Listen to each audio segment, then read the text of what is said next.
Welcome everyone to Comics from the Multiverse Annual Episode 9. I am Peter, and joining me as always is Matt. Been too long. I remember you shitting yourself when I said it was Annual 8 last year, so I was like, yeah, he's going to react to this. I just think next year, Matt, it's got to be 2 digits. You're assuming my country will be here. Yeah, that's maybe a bold expectation. Every day is a new circus. And every day is a choose your own adventure. It's just great. But unlike the choose your own adventures, you can't, if you make a mistake, you can't go back and just start at the point that you jumped from. So yeah. Yes, well, yes, obviously we are at the, by the time this goes out, actually it's the 1st of February today as we record this, so by the time this goes out, it'll be a day or two into February. But this is our annual episode, our end of the year kind of wrap up where we look back at 2024 in this case, and just, pick, some suggestions for best writer, give it an award for that. And we sort of give our own best writer, we give our own best artist after we discuss a bunch of options. We might discuss kind of the worst things of the year, broadly speaking, and that doesn't necessarily have to be a book. It can be like a business decision. It can be anything related to DC Comics. The main event, though, is us debating and forming a top 10 DC Comics of the year, which is what the main part of the show is going to be. So, yeah, that is coming up. And we also have another little thing to do, actually. David, for reasons, decided to make some graphs charting our journey with Tom King over the last several years. So there's graphs of our ratings for each Tom King book and like some slideshows here. I hope mine just goes straight across and yours guys go up and down. That's what I hope. Cara didn't read most of them, to be fair. True. Like, he kind of stopped at a certain point. So we'll do a little bonus bit maybe in the middle before we do the top 10. We'll do a little Tom King retrospective. Comics from the Multiverse historian, David. So that's a thing that is happening.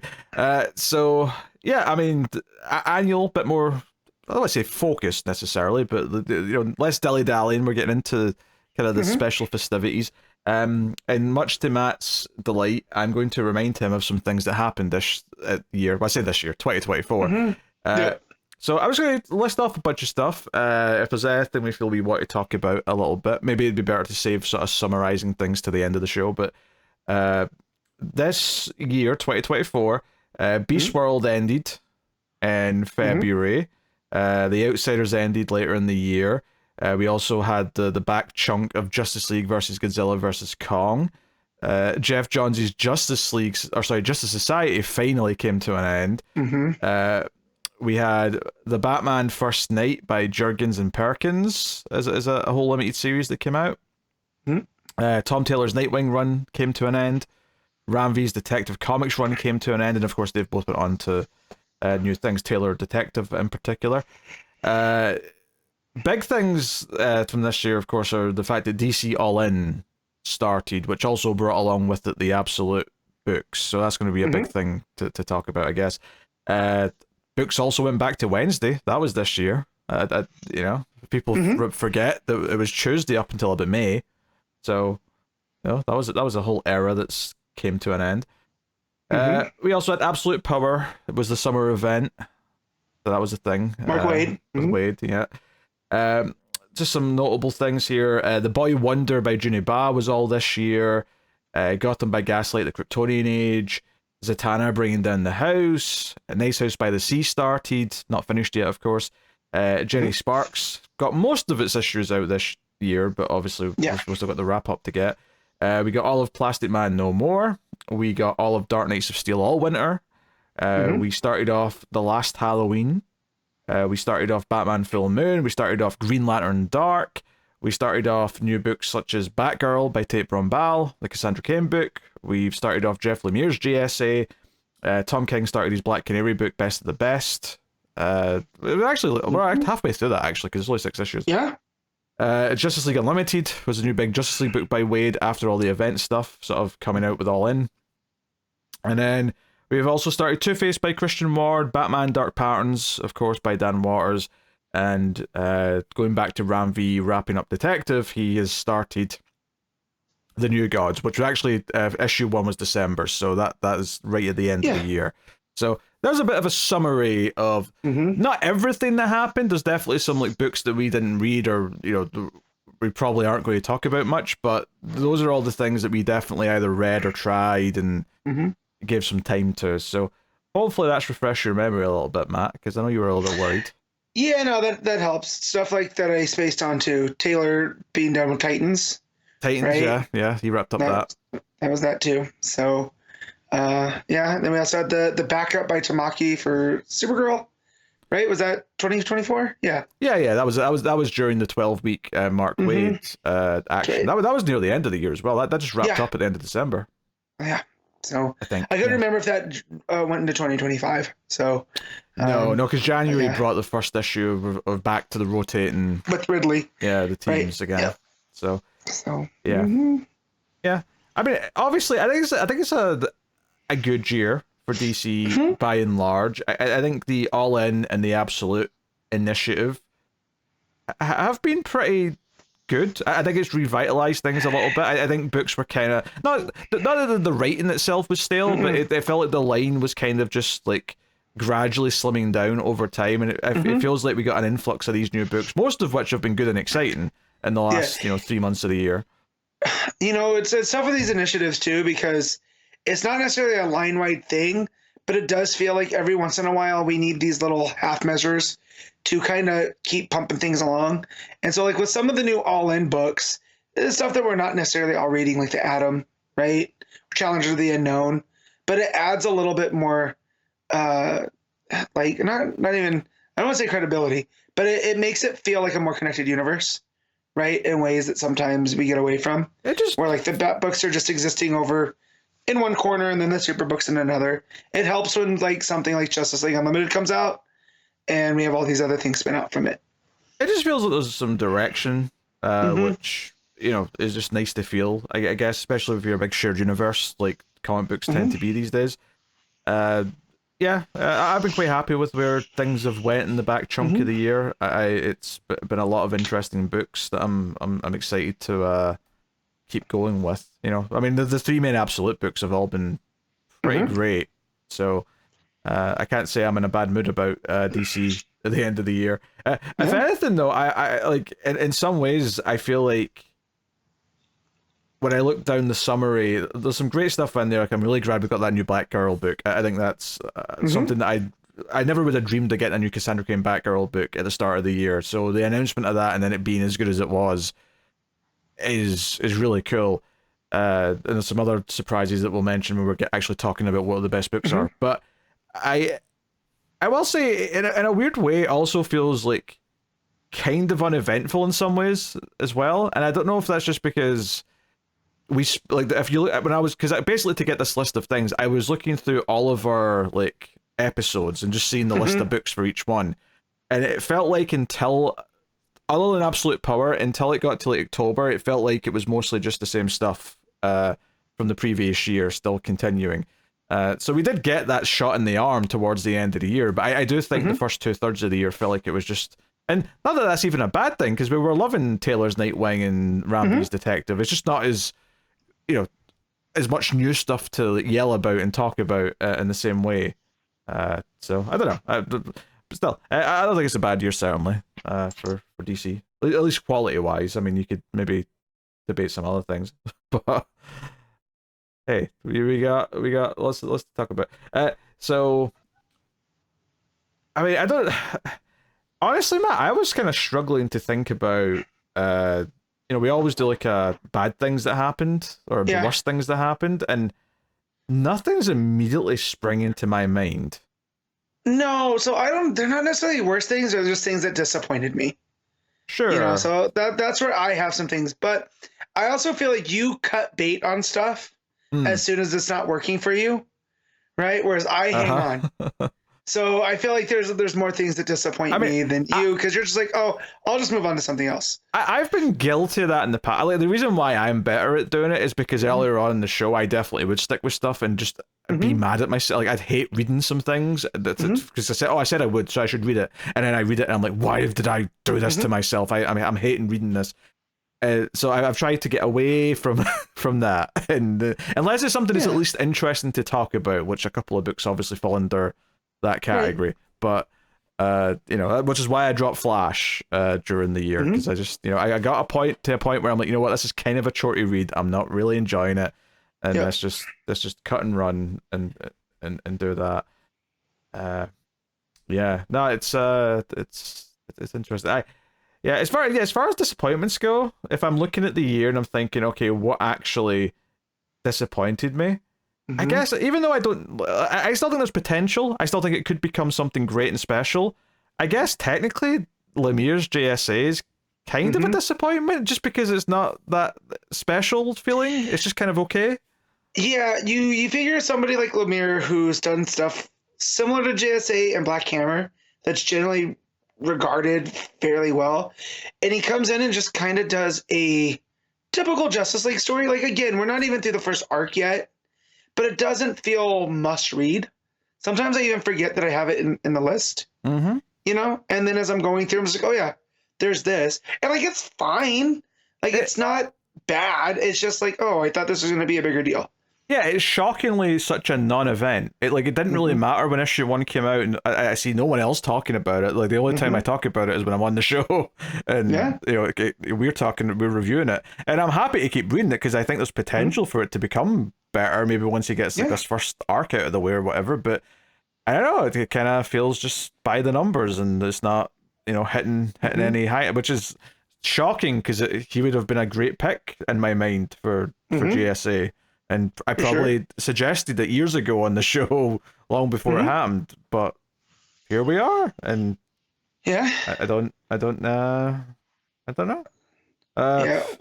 One of my key disappointments has been Power Girl. Right, I stuck on with this. I like Leah Williams' writing a lot, especially back when that book launched, because it had this identity that it was trying to be something new for Power Girl. Like, they gave her a new name. Right, they partnered her up with Omen. They gave her a new power set, and as the book's gone on, it's just kind of regressed towards back to that Power Girl that didn't have an identity before. That's just kind of like, B-class Supergirl, and then that's unfortunate because the whole we're a therapy agency for superheroes, I think, is, especially in 2024, is something that was interesting to explore. And now we're just having her be Karen Starr again. And we've kind of gotten away from the introspective kind of thing. And I don't know if that's editorial or if Leah Thompson was just like, hey, I'm going to see how long I can get this to go. And, it's still going and doesn't know what else to do. It also became a victim of tie-ins.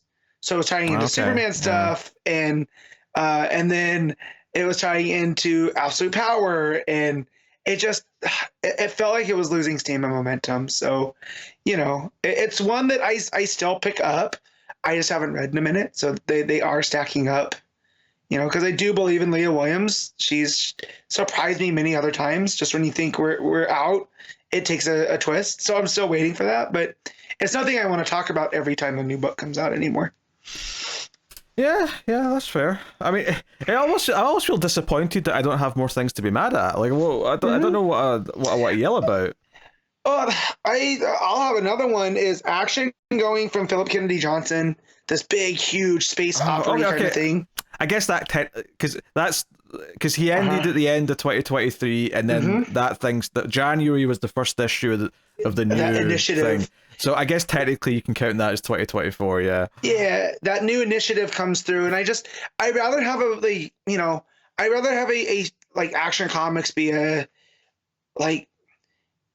it's fine to be a secondary Superman book, but I want it to be focused, and having new creators come through every 3 issues kind of does it a disservice. So as much as the Wade story kind of fell flat for us, I appreciated that it was a full story, and Wade was trying to tell a story throughout versus just kind of these small annual-esque stories. I think the problem with Wade's story was not I definitely saw someone say DC should have given him more issues, and I kind of felt like, well, no, he knew he was writing for 12 issues. He should have wrote a story that fit into 12 issues. Like, this is on him, and I like Wade a lot, but this is on the failings of that his run on it, or that arc on Action, are his own, for better or worse. Like, he's responsible for it.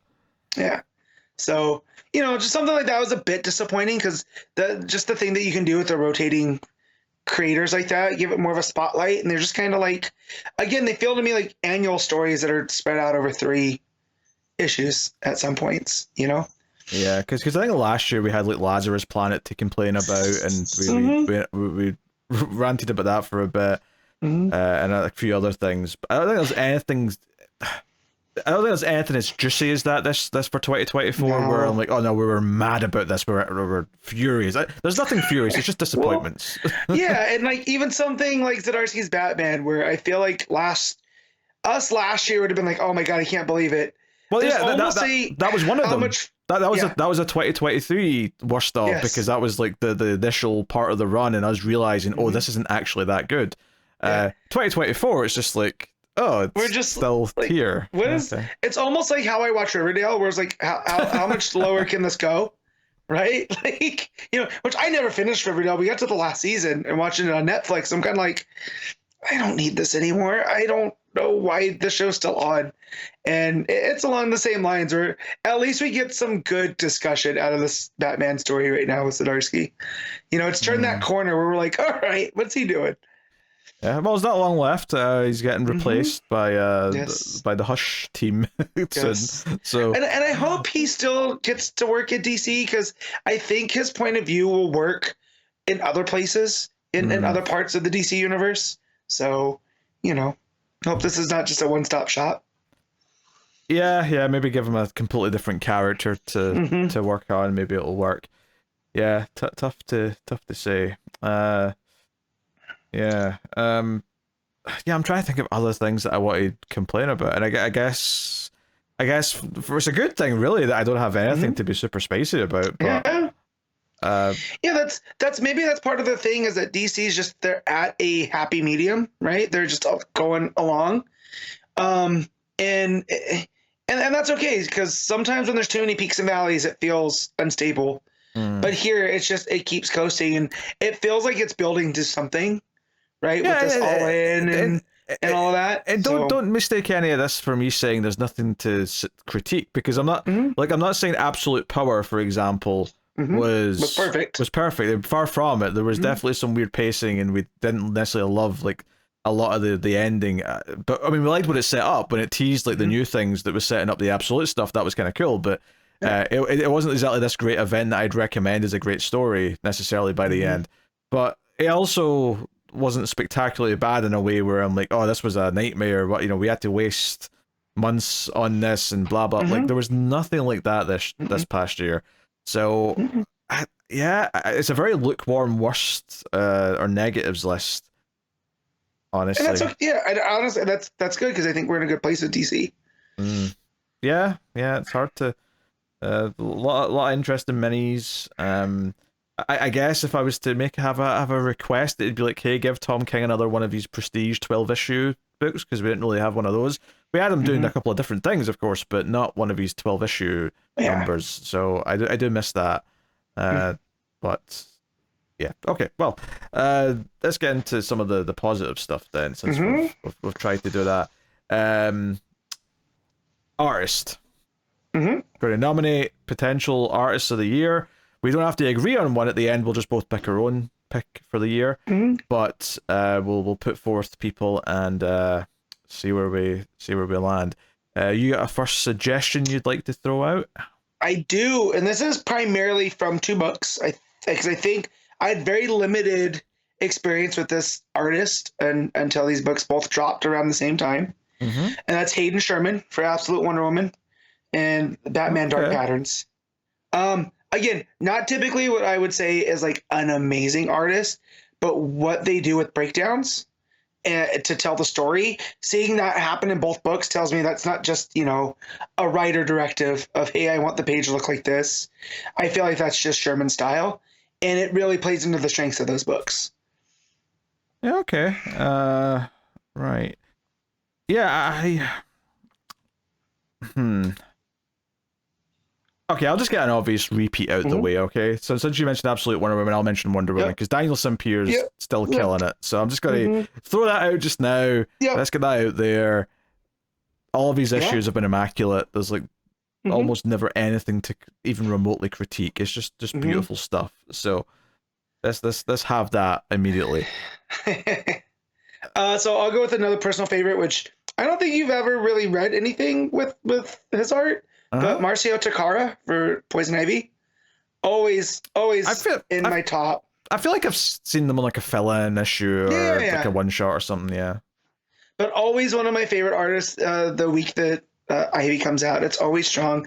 The art fits the story so well, and the way that the colors that they do the colors with, it just the tone, it gives it this little bit of a creepy, but it also is light because of the watercolor.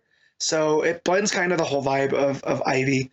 And I haven't seen Takara in too many other books, so it's mainly just for that one, but knocks my socks off every time. So another thing that ended this year, actually, I don't think I mentioned earlier, was Penguin. Yeah. With Raphael De La Torre. I guess people may count that as King's latest 12 issue. I think it was in like a weird place for me though, because he's doing like Penguin and it's kind of like in universe, maybe a little bit. It felt kind of different to me, but regardless, Raphael De La Torre on Penguin was very, very good. Smart.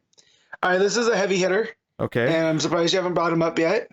But just for the numerous appearances in DC across. But Dan Mora, you got Superman, you got Justice League Unlimited, you got World's Finest.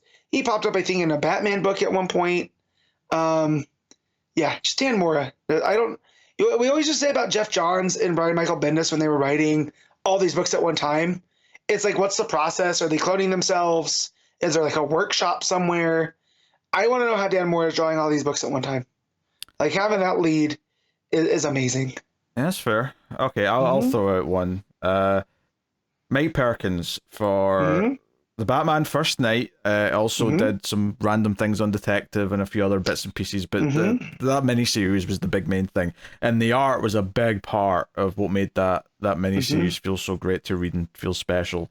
Really flexing, like, the muscles, doing different types of book. Obviously, we sort of fell in love with Perkins on was it Green Lantern first and then Swamp Thing? Well, I remember from that Lois Lane book with Rucka. That's right, yeah.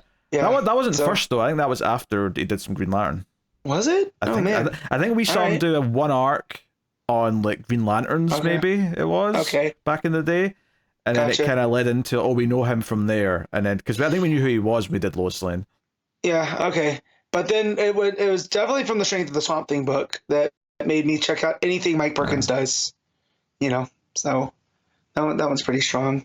Yeah. I'm starting to draw a blank now. Oh, come on. Some of the other names. Play more, Matt. No, I know, but there's none that are rising that we hit all the ones that I usually put over a lot when it's the end of the show and we're pulling artists. Those ones tend to be in my top. I'm trying to think who else. Who else do you have? I mean, Redondo was still doing Nightwing for a lot of this year, and has done Redondo's some. Even did a Superman issue or two, if I remember correctly. I'm drawing a blank on their name, but the guy that did All Winter. I can't remember his name immediately either. Yeah. But that's a good pick. I'll get his name in a second. That one was real good. I know it's not. I know Redondo's not a sexy pick because it's just more Nightwing, and he's been praised previously, which is why he probably won't get picked. But very much worth mentioning still. Yes. Oh, of course. But yeah, I'm trying to. My internet's being stupid right now, so I'm trying to pull up some other books that I really liked this year. When did Birds of Prey start? Was it 2023? Well, yeah, it was late, but most of the issues were 2024. So yeah, Leonardo Romero early on, I thought some really strong art, especially for that book. So Terso Cons is the All Winter artist. Terso Cons is up there too. That book, what it did with the black and the white and the color, right, and it really made everything pop. That was another one that was always near the top. Was that Birds of Prey artist you threw out there? Was it Leonardo Romero that was on those early issues? That's right. We've been waiting for their return ever since. But yeah, my internet's being real dumb, and it won't let me open my browser. So I'm having a hard time looking. Well, just stop trying. Another artist that we kind of discovered this past year via Titans and Beast World was Lucas Meyer. There's another strong one. Yeah, it was very solid, very kind of complemented what Redondo was doing on Nightwing quite a bit. So yeah, I'd throw Lucas Meyer out there as at least a consideration. Well, we're talking around that. So around that similar time, we got Montos for War Journal. Montos is always pretty strong. Yeah. I mean, we'd already praised him for the previous year because War Journal had been going from then, but no, absolutely. Montos makes sense for War Journal. But I mean, the funny thing is though is that because stuff like Action Comics is only getting like 3 issues, you know, an artist and whatnot, and then when we did get a longer arc, it was like lots of like artists working together because there was such an insane release schedule. Looking through some more months of the year here, I'm tempted to throw out not Gillen March for that one issue of Wonder Woman because that was terrible. That just caught my eye there as I was. I love how you just had to say not Gillen March. you gotta make sure. It's important to me that I say not Gillen March. I mean, Federici did some Detective Comics, so that's probably worth mentioning. Was it also Federici in the backup of All Winter? Right? Yeah, it was. Yeah, you're right. It was. Yeah, Federici did the backup. That was very good. I mean, Federici, that was good. Oh, here's a name that was around a lot, actually. Mainly on Green Lantern, but Zermanico's still doing stuff. So, also worth mentioning. It's a good one.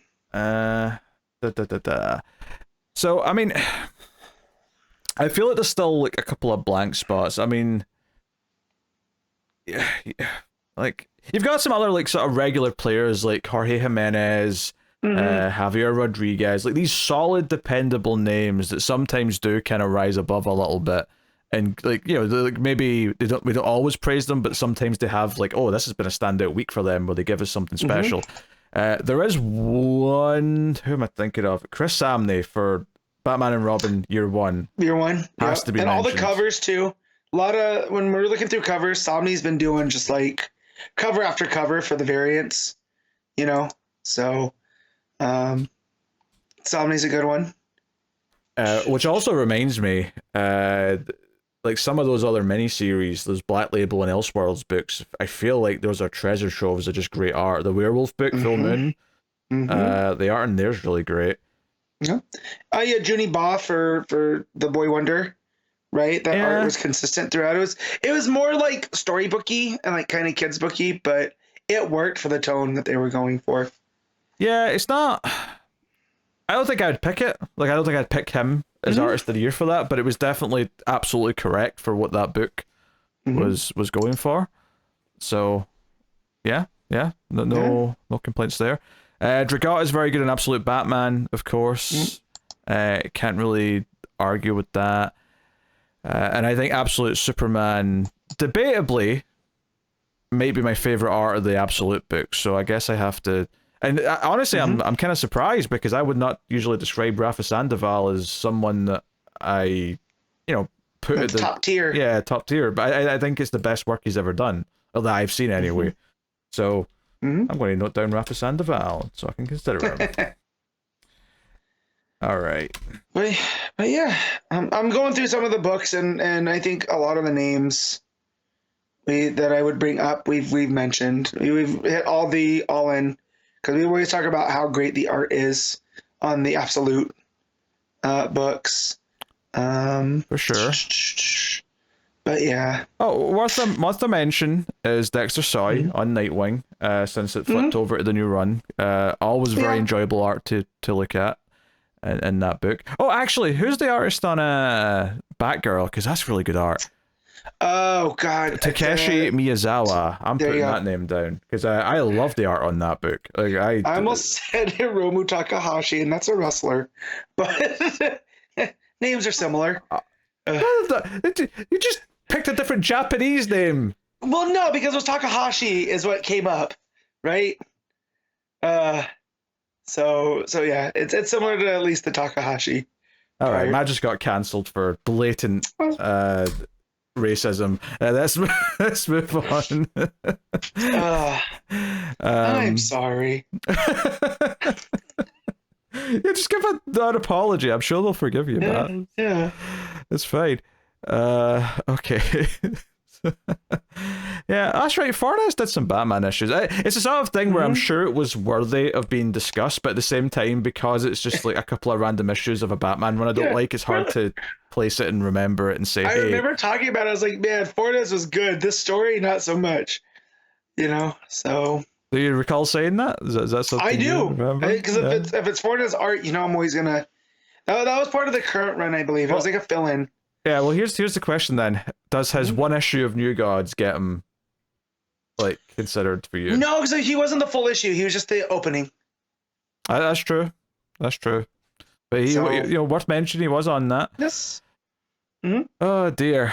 Okay, I think we've looked through... I mean, don't get me wrong. I'm sure someone's going to say, hey, what about this miniseries? And I'm going to say, oh, you're right. How did we forget that? Because the art was phenomenal. That's absolutely a possibility. But having looked through, as we're talking, thinking about it, this is...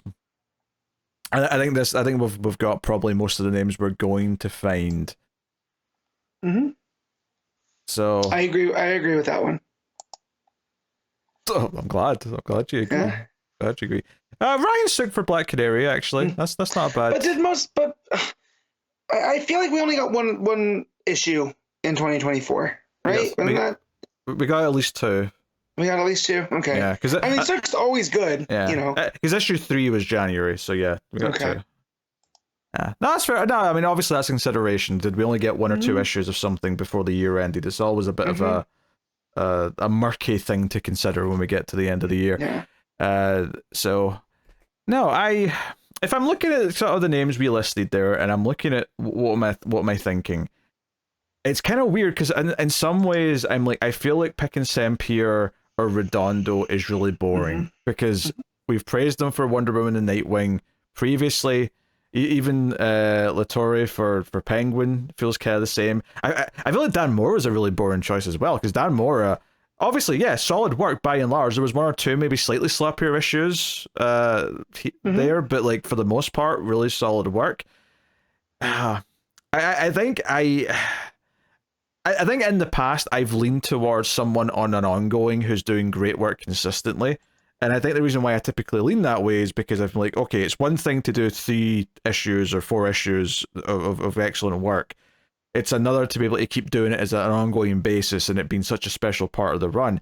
But when I look at the list from this year, I feel like the stuff that really sticks out to me, mainly just because there was not like some huge shake-up to like the way the ongoings were going, because it was mostly stuff wrapping up from before. And then the stuff that's new, or the new runs that started, are so late in the year that it doesn't feel right to pick some of them.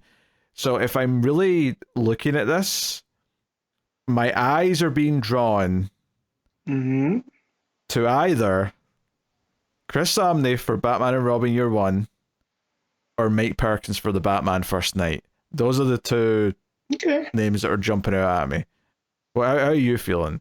So I'm gonna go with those. Those are very good, but for me, you brought up the artist on an ongoing that's doing consistent good work. And that was my entire presentation for Marcio Takara for Poison Ivy. That's true. Right. And then for the other one, that for stuff that kind of started kind of late, but I feel like I have enough sample size, I'm also looking towards Hayden Sherman. So, those would be my 1 and 2 right now. Well, what's funny is that what I'm about to say kind of also applies to Samney on Batman and Robin, but I kind of also really want to like consider Batgirl, right? But the problem is that there's only a couple of issues, but technically that's also true of Batman and Robin. I guess the reason why I feel more confident saying one and not the other is because I know Samney's worked from a lot of other things, so I feel pretty confident in saying yeah. But maybe with that logic, maybe that's what should send me to the Batman First Night and give it to Mike Perkins, who did phenomenal work on that. I would think that's fair. But yeah, that's maybe the first year I've picked someone who just. I mean, I've definitely picked someone who's done a limited series, but it's been like a Tom King limited series, which has been the whole year. So it's been like, hey, it's been whoever, Well, and Fornes or a lot whoever. of, I would make the argument on your behalf for Perkins is a lot of that book is the mood that he sets Yeah. with his style, right? So like Jurgens can tell a really great story, but if it's the wrong artist, that story's not going to land. And I would feel like Mike Perkins is like the perfect artist for that story. Yeah, and it's not like it's always about you have to pick someone new or whatever, but when I look at this list, I feel like picking someone more interesting than just who was doing great on an ongoing from the previous year. That's just how I feel right now. Yeah, you're not a sports guy, but this happens in some of the MVP votes. Where like in something like basketball, which is very player focused, sometimes the writers get tired of voting for the same guy every year. And so it's like, yeah, this guy put up great numbers and this, that, and the other, but I'm tired of voting for him because we know that's what's expected. Yes. So sometimes you want to get a little bit of new blood. So yeah, that's I would say that's kind of the vibe here, where you're kind of like, well, Perkins deserves to be recognized. Yeah. So I'm going to go with Mike Perkins as my pick artist of the year, and my two runners-up being Chris Samney for Batman and Robin Year 1 and Takeshi Miyazawa for Batgirl. And I feel good about that. I feel like that's an interesting set of choices. I'm more excited about making interesting choices, I think, right now than I am about saying objectively this is the one who I think did the most best issues. So, all right, okay, what are you picking? So I'm going with Marcio Takara for as number 1, Hayden Sherman number 2, and then I'm just going to go as basic as possible with Dan Mora, just because the sheer amount of sample size that we have. And it's consistently good.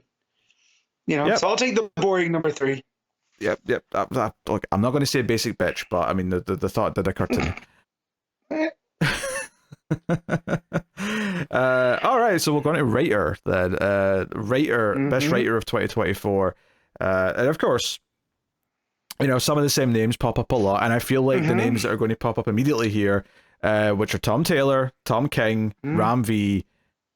Those are the obvious ones. Also, sort of coming back from consideration from last year would be Mark Waid and Kelly Thompson, although I think Kelly Thompson was mentioned because she just started doing Birds of Prey when we did the last annual. This year, we have not only do we have a whole year of Birds of Prey, we also have Absolute Wonder Woman in the mix. So I think Kelly Thompson's going to be putting up a bigger fight for us here than she did last year. So very excited to get into that discussion. Also, Philip Kennedy Johnson was a big name for last year's annual. This year, though, he obviously had a few War Journal issues, maybe even a handful of them, depending on when that ended, but not as much. He didn't have the big Action Comics run to talk about this year, so I don't think I'm going to be arguing for him, but obviously I do like him, and I hope he gets more DC books on. But from a similar part of the DC universe, Jeremy Adams, right, for work on Green Lantern, I would say would be up there. I also had an issue of Aquaman come out. That was December, right? That was January. That was January. Well, then we're not counting that one. They can count that. That's ineligible. Yes, they were counting Green Lantern, and I feel like he's done some other books this year. Let me pull up his name. I mean, he did a couple of specials. I think. I don't know if he did any other sort of long form stuff. But that's definitely worth mentioning. I think Dan Waters is a name that I would consider, at least just because between his Nightwing run, which I've been enjoying the first arc of, and then Dark Patterns having a really strong first couple of issues, I feel like people talk nicely about Dan Waters in previous years for some of his backups and maybe some things that he's done from other publishers. I think this is the year where I went, oh, Dan Waters is pretty good, because I think up until this year I hadn't really paid attention to him, and he gave me a couple of books that I've been digging. So yeah, credit where credit is due. Yeah, I would say because he was working on some of those backups in Detective too at the end of Ram V's run. So that's what made me, if Waters' name was attached, I'm gonna check it out now. Yeah, for sure. Looking down, I mean, I suppose if I was praising Batgirl, I do also like the writing in Batgirl. And to be fair, Tate Brambell, the writer, also did Green Lantern Dark, which was also a very interesting book. Admittedly, though, both only have a few issues each, and some of them were January's issues. So yeah, I feel Tate Brambell might be a bigger name next year because I feel like there's gonna be more projects. I think Tate Brambell's this year's Kelly Thompson, for this, where I really kind of want to like mention Tate Brown, but I think next year when we've had like full years of books, we're going to have more of an interesting conversation about Tate. Yeah, I mean, who else? Who else is the obvious choices? I'm trying to blank on her name from Shazam, but I feel like we always Josie Campbell. Josie Campbell, thank you. Yeah. I feel like we're always talking about how good Shazam is, you know, and I feel like there's been enough now throughout 2024 from taking over for Wade that even if the art wasn't always up to par, I feel we're talking about how good Shazam was. So I feel like that deserves some credit. Yeah. I mean, I think the only thing that hurts it is that while I really like it, I don't necessarily like it quite as much as when Wade was writing it. Like it feels like just a little bit of a step. Interestingly, Wade transitioned his run to hers around March, April. So there's a couple of issues of Shazam which I did think was the best thing he was writing.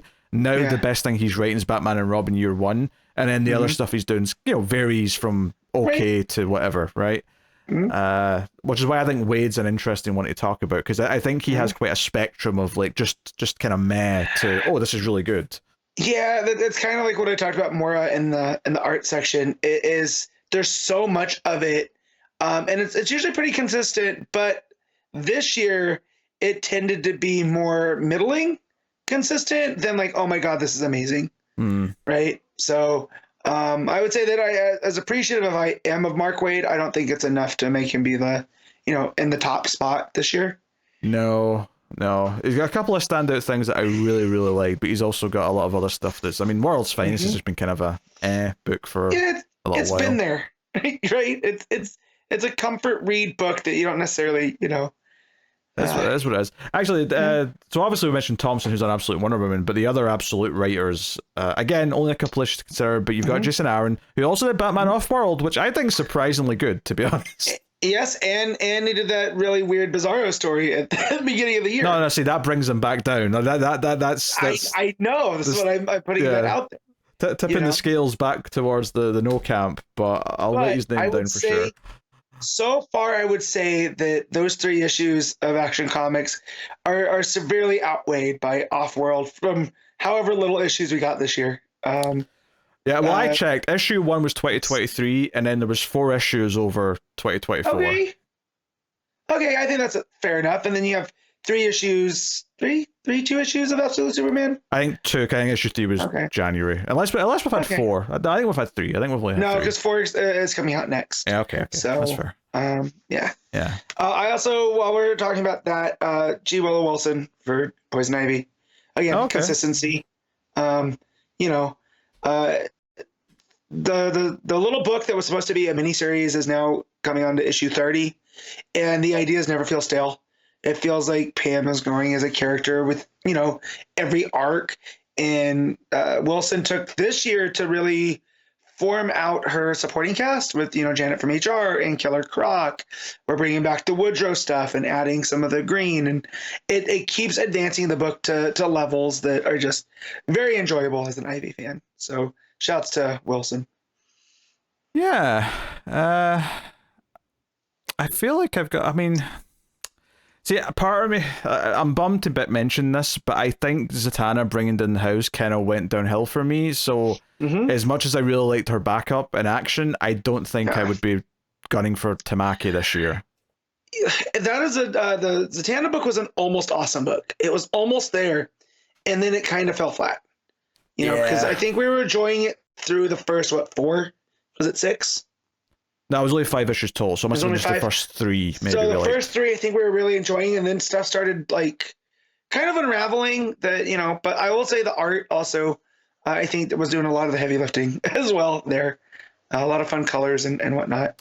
A bit distracted. Yeah. So Chip Zdarsky? No, I'm kidding. And I'm definitely not going to suggest. We're still reading. He has a magnetic pole that we cannot seem to drop that book. Yeah, but I'm also not going to suggest Joshua Williamson either, because screw that. No. Although I would say he kind of trended upwards at the end of 2024. We were liking more than we were hating. He trended up a little bit. Let's not go out of the a tongue here, all right? Things aren't that. Also, not to bring back that Green Arrow book. I put it so far out of my head, I would have thrown that into disappointments. Oh yeah. So I feel that was disqualifying enough. That was a book. I talked about Power Girl being a victim of having to tie into things. That's all that Green Arrow book was. So okay.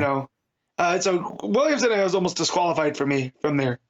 Yeah, to go back to disappointments, I would just say the fact that there's not a Superman book that I'm super excited about right now is kind of disappointing, but... So what you did there. Oh, thank you. Yeah. Yeah, I guess the other name that sticks out to me is, Nice House by the Sea is a thing, and James Tynion is absolutely killing it on that book. But we only had 4 issues that came out in 2024. That's a third of the whole thing, Yeah, but 4 issues to try to put them in your top spot's a bit rough. I know, but it seems worth at least mentioning. No, it is, and it's a very solid book. It is, again, the consistency has been there throughout. Wherever this story goes, this feels like a worthy chapter. Yeah, and because a lot of writers obviously write multiple books, I feel like we have mentioned most of the ones. I'm just sort of skimming now to see if anyone sticks out as being something that we've snubbed by not mentioning. Well, All Winter, who was that wasn't Taylor. No, Taylor did the backup. J. Kristoff is, I think, what you're thinking of. J. Kristoff, I would say, that's 6 issues that we had. I say that's pretty good. Not enough, I would say, for best of the year, but we're worthy of a mention. Yeah. Not that count is obviously the only important thing. It's just that sometimes if the count's low enough, it's hard to justify comparing against something that was a more prolific writer in the year. Yeah. But I think the discussion of those big names though is quite interesting because I think they all have. I think some of them have pros, but also some cons, and it's kind of because look at Tom King, right? Penguin was really good. Not his best, but really solid, and we were really into it and enjoyed talking about it. The gimmick of always being from someone else's perspective was really inspired and made it feel very unique and fresh. Black Canary, for its couple issues in the year, really, really great start. Super solid and very promising for going forward. Jenny Sparks, bit more great first issue, of course. We praised the first issue quite a bit, but we've grown kind of tired of it just bringing up real world politics by the time we got to issue 6. Lost in the weeds, I feel. So that one's a bit less exciting. However, he's also doing Wonder Woman, which I think I argued for Book of the Year last year, and then you and Connor wouldn't let me have it. I was acting as a ref between you and Connor because I also really enjoy it, but with Connor's and his negativity towards King, we knew it wasn't going to happen. We had to have a consensus number 1. We could have fought him, Matt. It could have been a victory. I know, but I'm trying to maintain fairness. This year we can put whatever we want. It's just me and you. I'm aware of that. Aware of that, but. But I think that's a lot to consider. But even if you let's just say you just ignore Jenny Sparks, if you think that's dragging it down a little bit. If you just look at Penguin, Wonder Woman, and the start of Black Canary, that's a pretty mighty roster of things. Yeah, it's strong. So that's something. Tom Taylor, kind of in the same line, started off the year finishing up Beast World because he was doing both Titans and Nightwing. Finished up his time on Titans. Finished his Nightwing run, which was very good. I don't think the ending of his run was the best part of his run, but it was very solid and well done.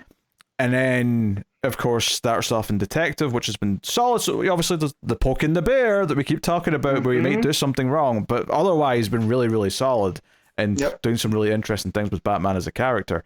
So, hard to say bad things there. His is kind of the a different version of Mark Waid, where it's we know what he's capable of, and it hasn't.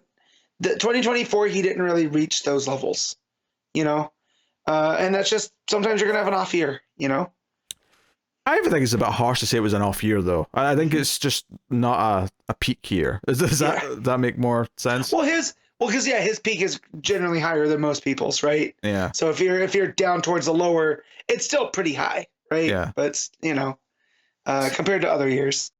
So Ram V, the last sort of third, maybe give or take, of his Detective Comics run, which was very, very good and really epic. And it was a sort of one of those things we were looking forward to a lot. Issue 1 in New Gods was very promising, as was issue 2. But issue 2 was January, so that doesn't factor into this. So definitely worth mentioning and talking about. I mean, maybe it's a good thing that there's nothing to sort of like bring his name down. Yeah. But I do remember the previous year when we were arguing for Ram V, he also had, was it The Vigil was the name of that book? The Vigil, the team? Was that team book? That was a really cool book alongside his detective, and maybe even finishing off his Catwoman run that year, if that was the same. I mean, not, because, you know, time's all bleeding together, so forgive me. But yeah, it's obviously his work has been solid, and it's another name we're super excited to see whenever he's on something. To go back to Kelly Thompson, though, full year of Birds of Prey, and the first 3 issues or maybe 2 issues of Absolute Wonder Woman. I think Birds of Prey is a really good team book because I really care about the characters being together. Like, their chemistry is what makes it work. It's not the plot that makes it. The plot's fine, but it's not spectacular. I read to see Barda and Small Bat interact. Yes. All right, that's what I look forward to every time I read Birds of Prey. Or even just like Canary looking out for her sister and the whole Sin and Megara thing where she's talking to this entity that's now inside her and bickering. That's the stuff that makes me love that book. I think Absolute Wonder Woman's a step above, though. I actually think that's quite special and feels like it's punching up even higher. You know, it's my favorite Absolute book, and it's just because the swings that Thompson's taking with the character, like, you know, I thoroughly enjoy it. That's interesting. I don't know what my favorite Absolute book is. I'd have to really think about it. But I guess when we're doing the top 10, I'm going to have to actually come down on a side. So we'll but yeah, we'll I came in with a clear number 1 writer for this year. Really? Interesting. And it is New Blood. And it ain't one of our patron saints, but they're working towards their way. Yeah. I mean, is it Thompson? It's Thompson. Okay, Thompson's my number 1. So honestly, I have a hard time kind of saying why you shouldn't do that, to be honest. Because I feel like the other names that are kind of not necessarily new, like Jeremy Adams has been really solid in Green Lantern, but I don't think it's been as special as some of the work that some of these other writers have done. It's been really good and solid, and I'm glad he's on it.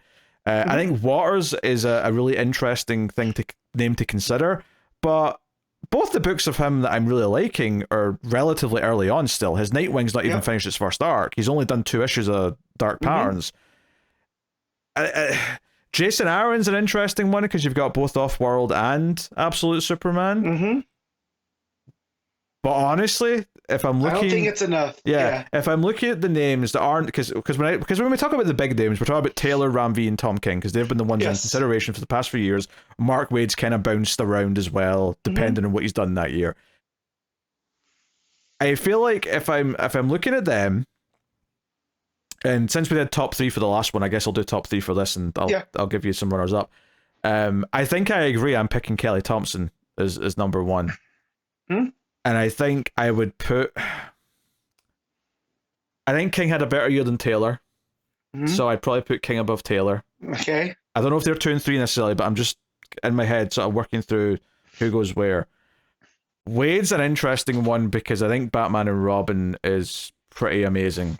But I don't know... Right, he also held it down with Absolute Power, which was pretty good, right? Like, that wasn't a mess. Yeah, but Absolute Power like doesn't compare to...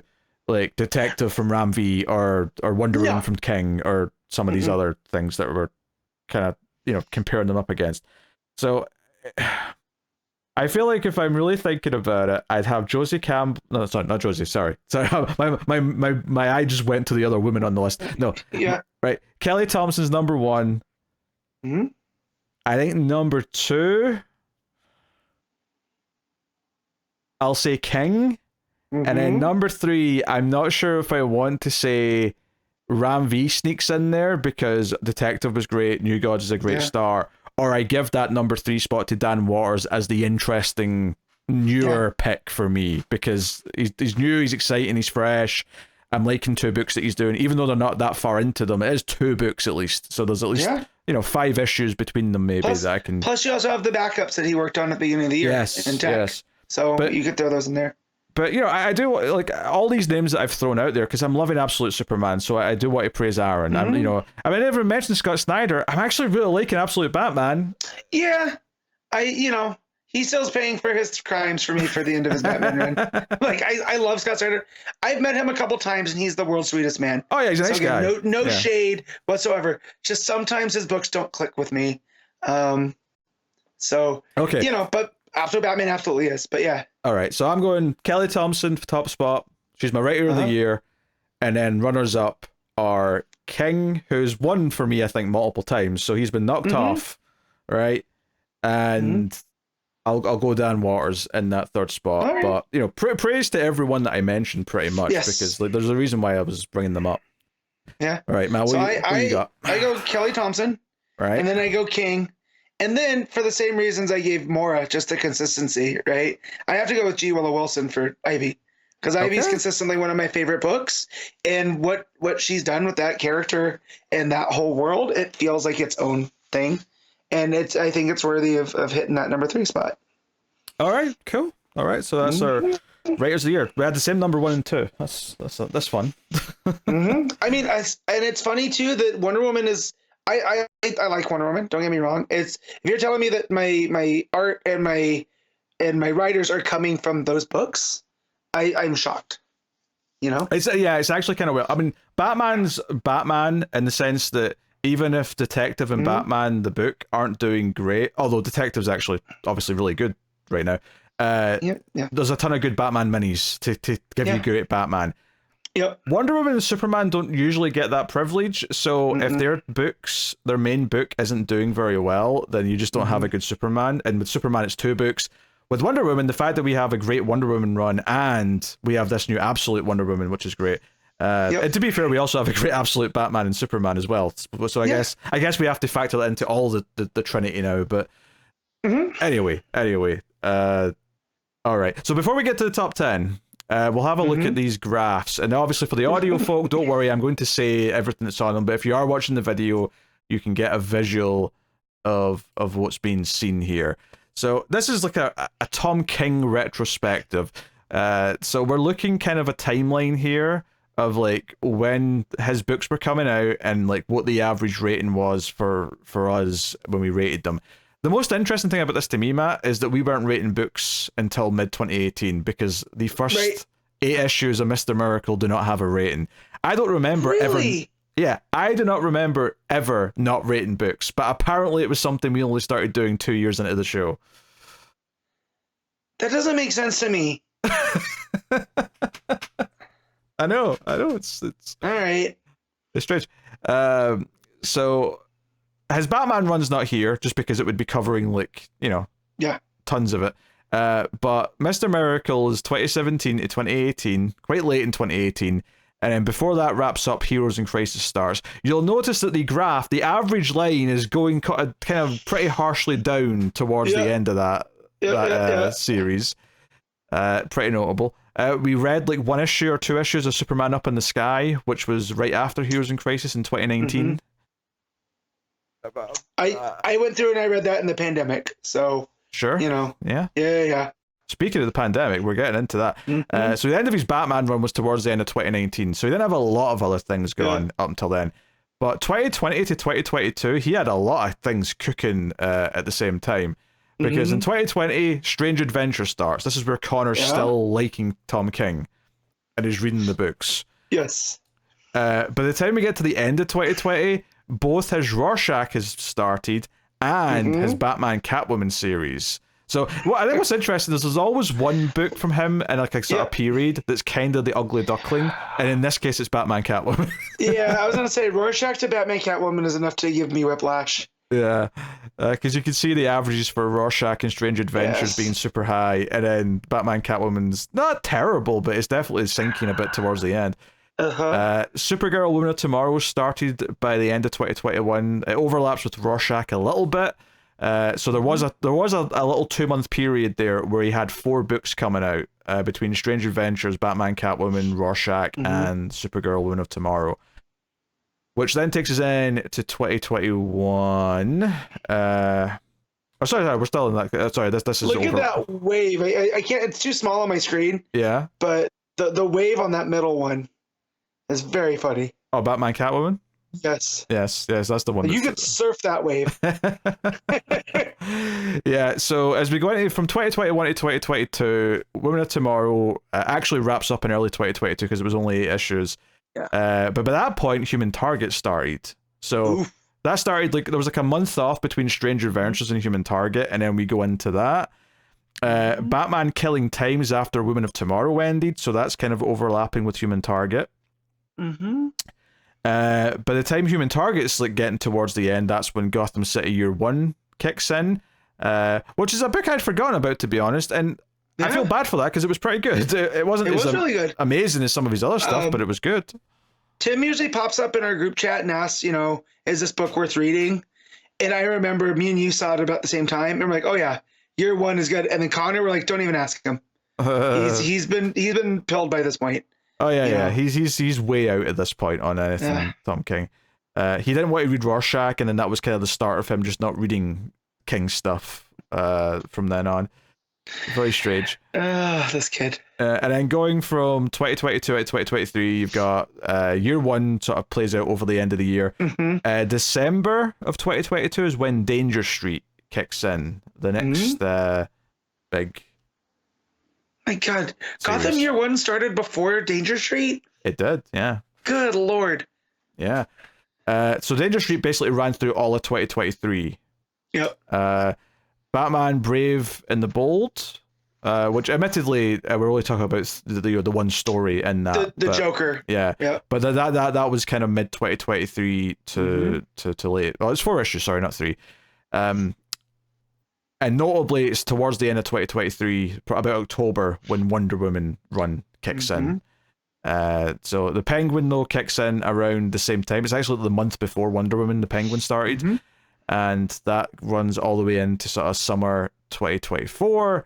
And then at the end of 2024, obviously, Jenny Sparks started kind of in the fall and is getting ready to wrap up now. Black Canary started in November. And that's kind of like a timeline of the Tom King. And then I believe there's like an individual sort of graph showing our ratings for each book. I won't say all these out loud. If you're watching the video version, you can have a look. We'll maybe comment on anything that's interesting. But so are these? I say again, I can't read it. I see my name there. Yes. So I'm the blue line, Matt, and you're the black line on the ratings here. Okay. So for the Brave and the Bold 4-part story with the Joker, you gave a 10 to the first 2 issues. I gave a 10 to the first issue. And then we both gave issue 3 and 4 and 9. So it did technically go down, but the scale's very condensed and only up at the 9 and 10s. So yeah. Don't read that as it got disappointing. It was pretty goddamn good. Look at this one. This is Batman Catwoman, in which you can definitely tell the ratings go down a bit as it goes on. You can see that you missed a week. Or missed an issue, you weren't here for 1 week, so there's like an interesting gap, and it makes almost like a Wonder Woman logo towards the end of the graph. That's so funny. Oh yeah, it's good stuff. But yeah, so yeah, that started off still reasonably good at 8s and like an 8.5 or whatever. But by the end, it was dipping into the 6s and whatnot. So, oh man, that is a fun logo. Oh dear. So, Killing Time looks like it's not that impressive because it looks quite flat, but it's 8 and 8.5 across the board. That's all it is. So it didn't rise up to the 9s and 10s, but it was a solid little miniseries. And then it shows that I think I liked it a bit more than you do, which checks out. Yeah, Black Canary, best of the best. Looks like some woman's trying to seduce us with her legs. Good Lord. No. The old Sharon Stone. The old Sharon Stone, yes. Danger Street. Very interesting. It sort of spikes for issue 4 for Matt. Or sorry, for me, rather. I gave it an 9.5 in issue 4. But a lot of issues at a 9. That is a very flat, 9 average, I would say there, looking at that. Those are all very solid. Yeah, very, very good. Ignore that one. That's just everything. Yep. Gotham City Year 1, again, just bounces between an 8.5 and a 9. I like when they line up. It's like a roller coaster. Heroes in Crisis might be the most interesting one to look at.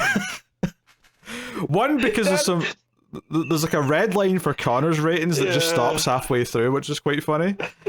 He was the only one that was smart enough to stop.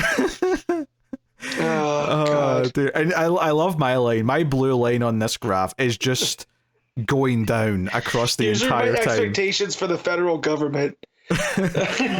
What's funny though is that your line tries to sort of hold it around an 8 out of 10. It's like you're being defiant and saying, no, it's still pretty good. Your guys are fools. And then you missed an issue. You missed issue 7, and then you came back and issue 8's down like 5 out of 10. That was also where I was trying to protest the rating, and I go, I'm just going to rate things out of 7. And yeah, so this was still kind of early on. And I've dialed in my scale a little bit better. Okay. So yes. Okay. But your line is very funny. Yeah, so you could just see me losing the will to live towards the end of that book. Human Target, it never goes lower than 8.5, but it's bouncing all over the place between 8.5 and 10. We both gave issue 4 a 10, so it's always special when that happens, when we get like a double or even a triple 10 if Connor was also. Yeah, I don't think I ever went lower than you on this one. So I don't think you did. Looking at it, no, that's interesting. But yeah, very, very, very strong ratings across the board for that. Jenny Sparks, you can see it kind of like mellowing as it goes on from issue 1 down to where it is by the time we get to issue 6. That about reflects my mood of it. Right, starts high, and then there's a low curve. Yeah. So that's fine. Mr. Miracle, we only have data for the back, like Incomplete. 4 issues. Yeah. But notably, issue 10 is a 10 out of 10 from Connor. I don't know if you noticed that, Matt. I do. Well, that's where I believe that's where the book really started to come together. So issue 10. That checks out. Well, what I mean is we kind of saw what it was doing. So okay. Yeah. Wow. Yeah, Penguin's pretty interesting in that it actually like mostly lies about an 8 to an 8.5, but then rises up to a 9 for both of us for those last like 4 issues, barring one slight dip with 10. So that's a rare case where it kind of looks for the most part like it got better towards the end. Yeah. So very impressive. And we loved Rorschach apparently. Look at that. Yep. That book was so good though. Joe, what's so funny is Connor did 1 issue, and because of that, there's a little red dash down at 6.5. It looks like your pen stopped working, so you had to scribble it a little bit to make sure it was still there. Yeah. But it makes our ratings look so much higher because the scale has to go down to that number, so our lines are all the way up at the top of the graph. Yeah. God, such a good book. I love that book. Both gave issue 11 a 10. So very special there. And it was like most issues were a 9, some were 9.5s. It only dipped to an 8.5 for issue 5. Although it dipped for both of us though, so clearly we thought that was the worst issue. So that's interesting. What the hell is this Strange Adventures graph? This looks like someone's having like a disco or something. Now, much like whatever book I said before, this one goes up as it goes on, which is interesting. And not just for me and Matt, Connor's on this graph as well. It's never below an 8.5, and it does go up gradually to the point where, I mean, I'm the only one who gave it a 10. I gave issue 10 a 10, but I mean, you two were both at the 9.5s. It was always consistent. I'm trying to see my gap, so I missed an issue. Yes, missed issue 6 by the looks of it. Okay. Well, and Connor, and Connor's are just, Connor's are just dashes all over the place. Like, looks like he's missing every other one. Now some of it's him overlapping with you because you've got the same ratings for 4, 5, and 6. I think he is missing 1 or 2 though. He's missing 7, and he's missing 10. Okay. Yeah. Supergirl winner tomorrow. Apparently, Connor read a few issues of this. I don't remember him reading this, but if anyone's seen the graph for this, you can see mine and Matt's line starting pretty respectable. Although notably, Matt started off at a very tepid 7.5. Yeah. And it rose for both of us to the point where, and what's funny is that I was consistently a full point above you, or a half a point above you, until issue 4, where you jump above me and then we kind of sit around the 8.5 kind of placement for the rest of the run. So that was one that kind of won us over. So that's really interesting. Connor, though, started off reasonably high at an 8.5 and just nosedived because issue 4 he gave a 6, and it's creating an inverse spike compared to what me and Matt were doing. The one that Matt rated the highest is the one that Connor rated the lowest. Yes. I'm looking up what issue this was, because I can't remember exactly what one 4 was. Okay. So let's I don't see. even have a clue what 4. I can't remember what issue what I was of that. Yeah. So Woman of Tomorrow 4 was where she fought the brigands, the group of dastardly men hell-bent on slaughtering all she's come across.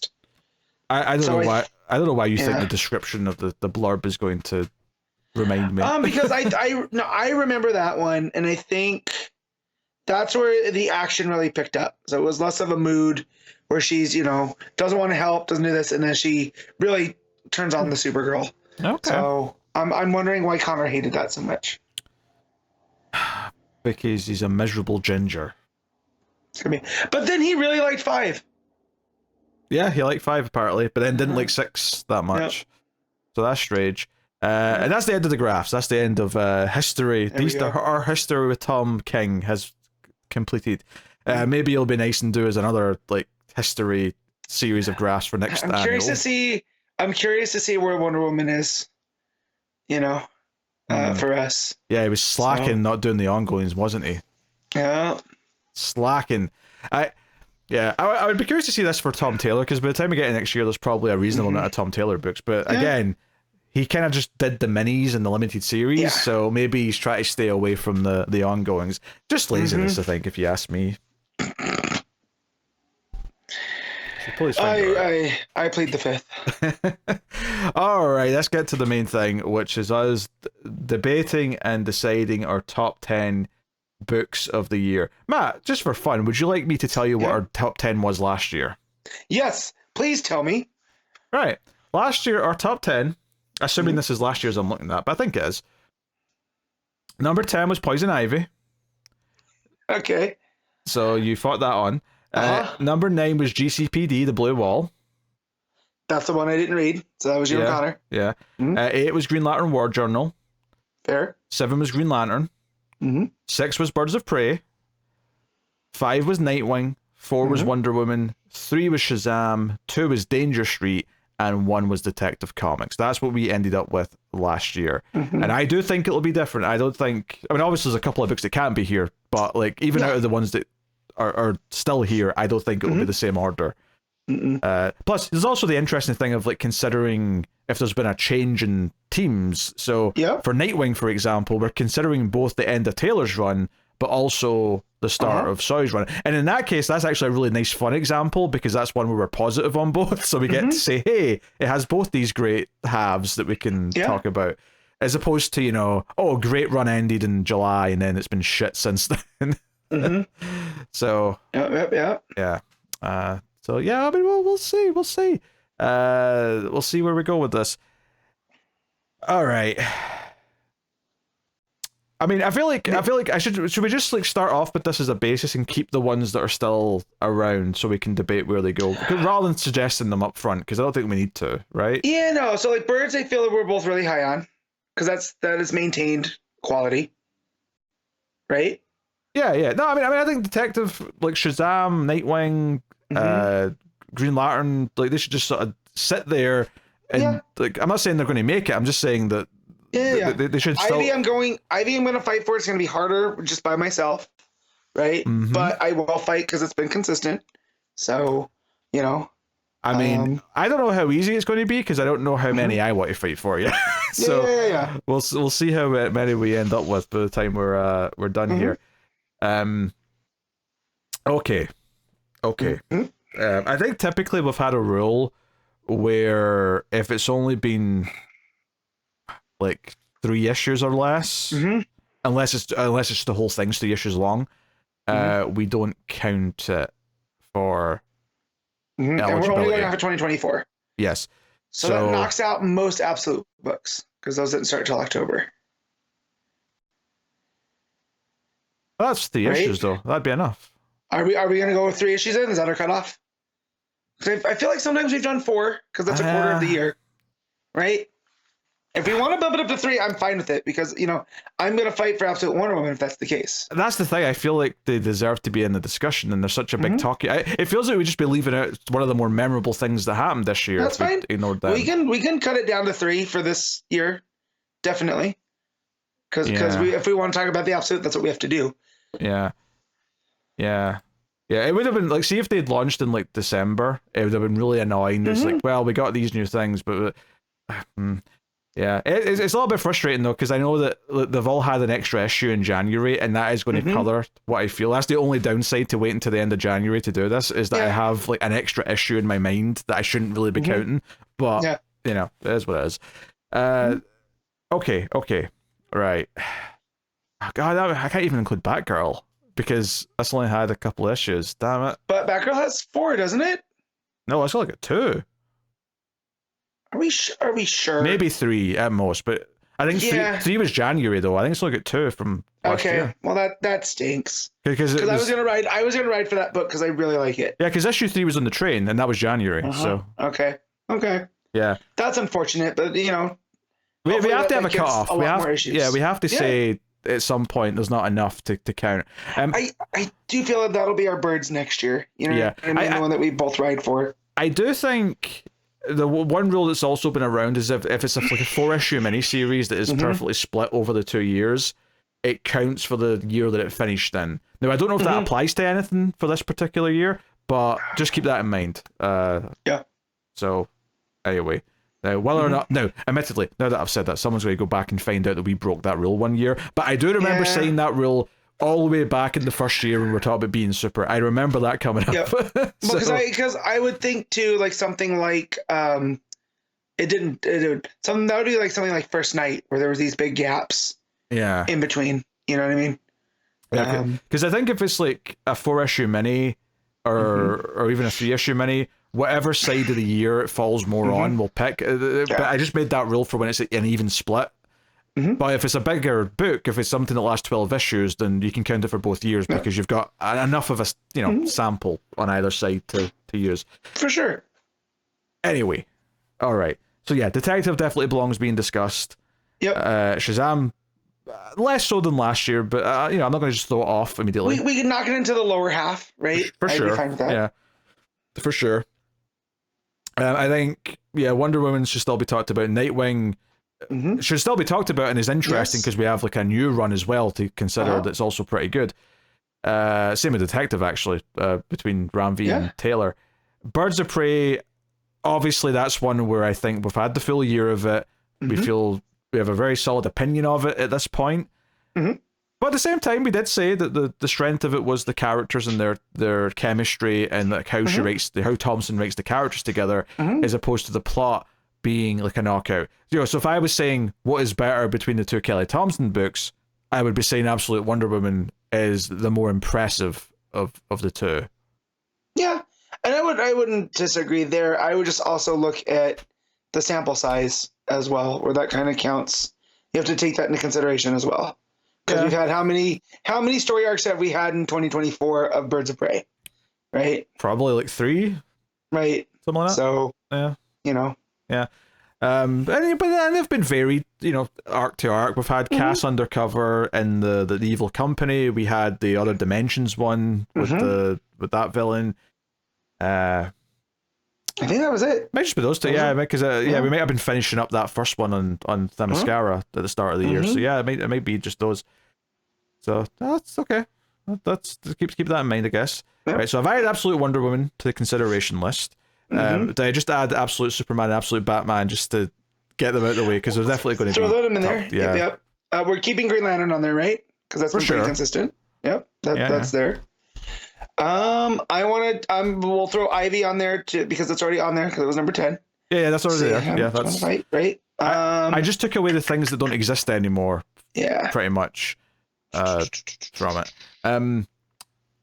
Okay. Only had a couple issues of Justice League Unlimited, and in fact, one of them was January, so we're not going to count that. That doesn't count. Yeah. I would put the same in with Justice Society. right? I don't think it would even end up there, but yeah, I don't think it's been good enough anyway. About. Yeah. Okay, I think Penguin should be considered because Penguin's on there. Majority of that was this 2024, so let's add that to the list there. Okay, excellent. So we got the Ultimate. We got Birds of Prey. Absolute. What else is? Nothing else is popping up on the top of my head. Yeah, let me scroll here because I'm sure we've just we mentioned names already for a lot of these. I don't think any of the super books are top 10 worthy. I'm sure that breaks your heart that you can't argue for either Superman or Action. No, not really, because I have other ones that I can wave a flag for. You know what I mean? Like I have my Ivies, I have my Birds, I have this that, enough. But even as much as I think I am enjoying Superman more than you are, I understand it's not a top 10 end of the year book. More valleys than peaks there.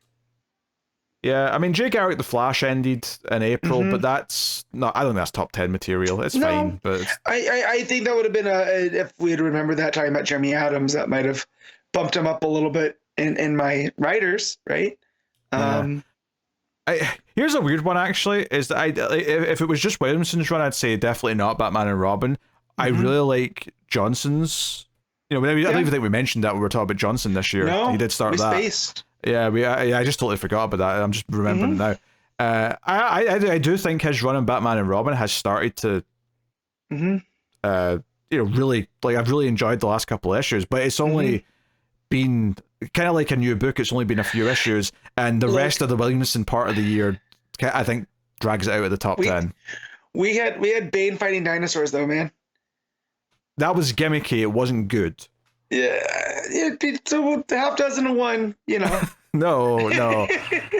I'm fighting you on this. If you're not gonna fight that, then because I'm not gonna put that over Ivy. Like if you're. I would rather you have Ivy than have that because I know I don't like that. Okay. Oh dear. What else? Well, what else we got? I mean, I feel like obviously you have to consider some of the limited series that were good. Some of which I haven't finished yet, of course, but something like the Batman First Night, something like oh god, Kryptonian Age. I got them by Gaslight, which. But that only feels like half of a story as of right now. I don't know if that would crack my top 10. I mean, it does. I'm not saying it belongs in the top 10. I'm saying it's eligible because it's had enough issues. Yes. Whether it belongs there, that's another discussion. I mean, we got The Outsiders. Is that something you would, it kind of opened your eyes to Planetary. It was pretty consistent. It was 7 issues. There was 11 issues, so I don't know what you're talking 11 issues. I mean, they weren't all in 2024, but it was 11 issues. I feel like I looked up and I feel like we had 7 of them this year, and that's why I said that. That's a maybe. It depends what else is there. Because I do think I love some of the ideas it was poking at, and it did maybe. But having read some actual Planetary. But were the strong ones the ones that came out in 2024, or was it front loaded? That's a good question. That's a good question. Some of the really good ones were early, I think. Yep. So that's something to consider. We did have the Boy Wonder. Yeah, the Boy Wonder on there. That was a good mini. So you stopped reading Titans, so I don't know if that would be enough. But I would want to talk about Tom Taylor's Titans, mainly because of alliteration, because it's fun to say. Yeah, I really liked. I think if he'd kept writing it, I think we would be talking about it to be in top 10. But I think because the immediate follow up made me drop the book, it's hard to argue and say Titans belongs on there. Okay. Let's go with something Tom Taylor related. All Winter. I think we were both high on that one. Okay, yeah, no, actually we were very positive on that, yeah.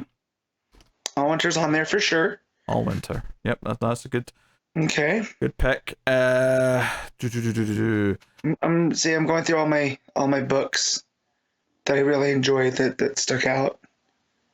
Yeah, I think that's the thing. What I was saying is that a lot of the interesting stuff was new stuff that launched right at the end of the year. So it's actually not helping a bunch with doing the top 10. Where would you put Plastic Man No More? Do you think that's worthy of throwing in discussion?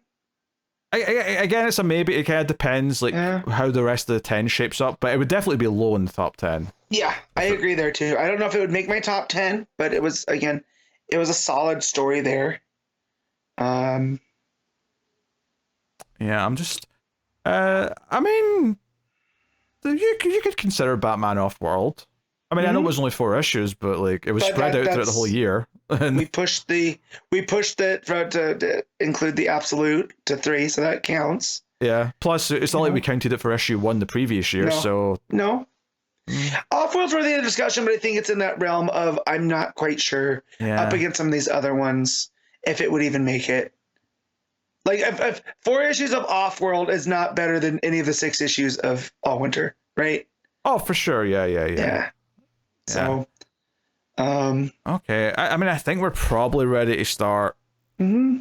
Try to order these. The only thing that maybe could get thrown in there if you really want to, but even then, if I say, oh, Johnson gets Batman and Robin in the discussion, one of his issues was January, which means there was only 2 or 3. So it's still eligible technically because the book existed, but it's not. Yeah. The rest of it wasn't very good. Like you said, you wouldn't argue it for over Ivy, right? No. So yeah.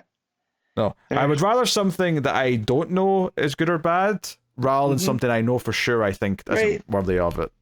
Right. If that makes sense. Of course. Okay.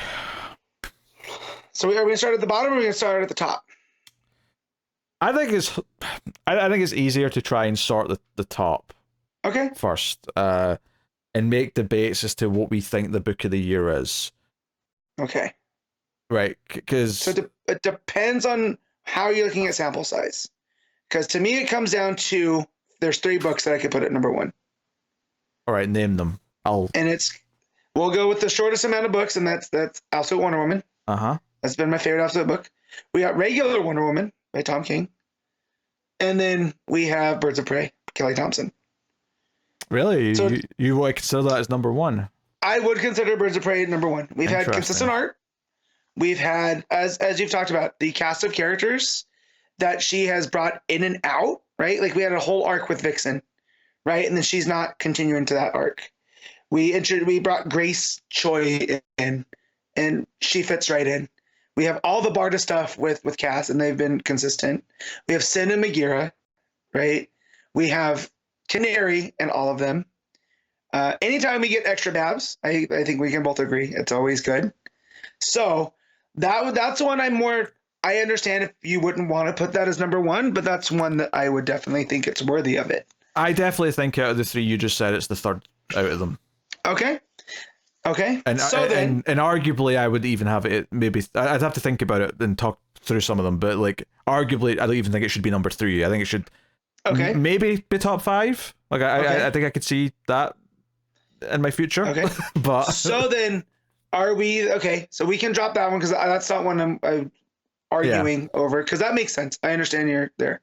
Yeah. So now it comes to, are we enjoying Wonder Woman or Absolute Wonder Woman a bit more? Just before you continue that though, I'm just trying to think, like, is there anything I think I should argue should be added to the debate between those two? Right? Because am I agreeing it's one of those 2 books? And if I am, then cool, we can have that discussion. Or is there something else I think should be considered instead of one of the Wonder Woman books? And I'm looking down the list, and I'm thinking probably no. Like there's a couple that are close. There's a couple that I think I'm probably going to argue maybe for 3 and 4, but we're in this place where I do think the best 2 books of 2024 are both Wonder Woman books, and that's wild. It's cool. It is, but it's wild. It is, and I think for different reasons, right? Like we talk about Wonder Woman with that big Buster sword, right? That is an action figure I want to buy, right? And then conversely with Kings, this is a story about how Wonder Woman topples the patriarchy. You know, so I love them both for vastly different reasons. And that's not to say there's not interesting or important storytelling going on in Absolute, but I feel like that is more of a popcorny rock and roll type. I look forward to that book every time. Like when it's time to get my books and Absolute Wonder Woman sitting there, I get so stoked. You know? Conversely, I also get stoked to read Kings, but I always wait for it to be last because I know it's going to be a heavy read, and it's something that I'm going to have to process, you know? in different ways. Yeah. That's not okay. Let's leave them for now because we're basically agreeing that they're the top two. We can come back and debate which one actually wins later, right? We can leave that. So in theory now, then we would have Birds because I brought that one up, right? What would you suggest over Birds? Because you said maybe 3 through 5, right? Yeah. What would you counter for Birds? Okay, if I'm looking down this list and I'm thinking to myself, what do I think is better than Birds of Prey and what am I going to make an argument for? I think there's a few that I would make an argument for. Okay.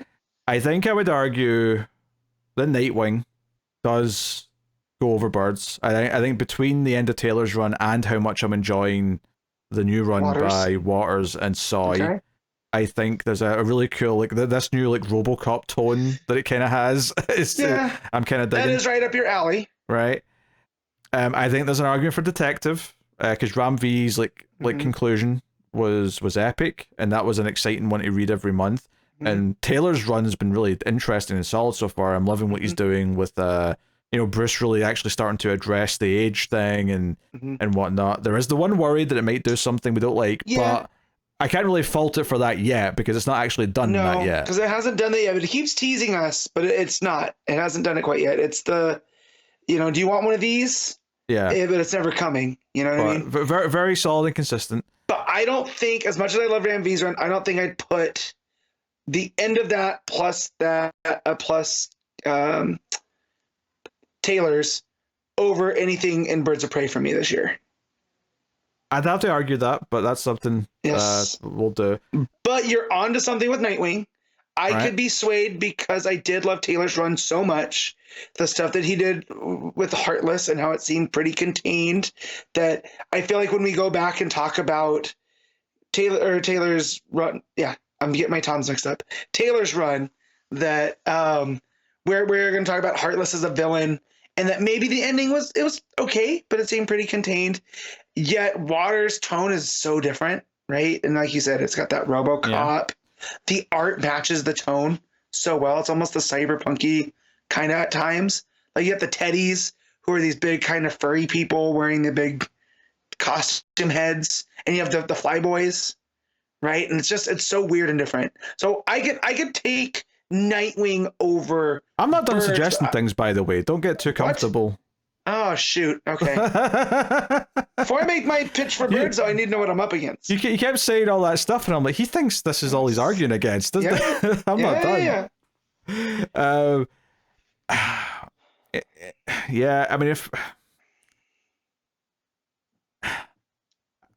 I think I'd absolute Batman, I would argue, against Birds. Okay, I would not. I enjoy Absolute Batman. And I mean, the fact that he's driving a big monster truck, earth mover through Gotham City, that's cool. I would also maybe even argue Absolute Superman.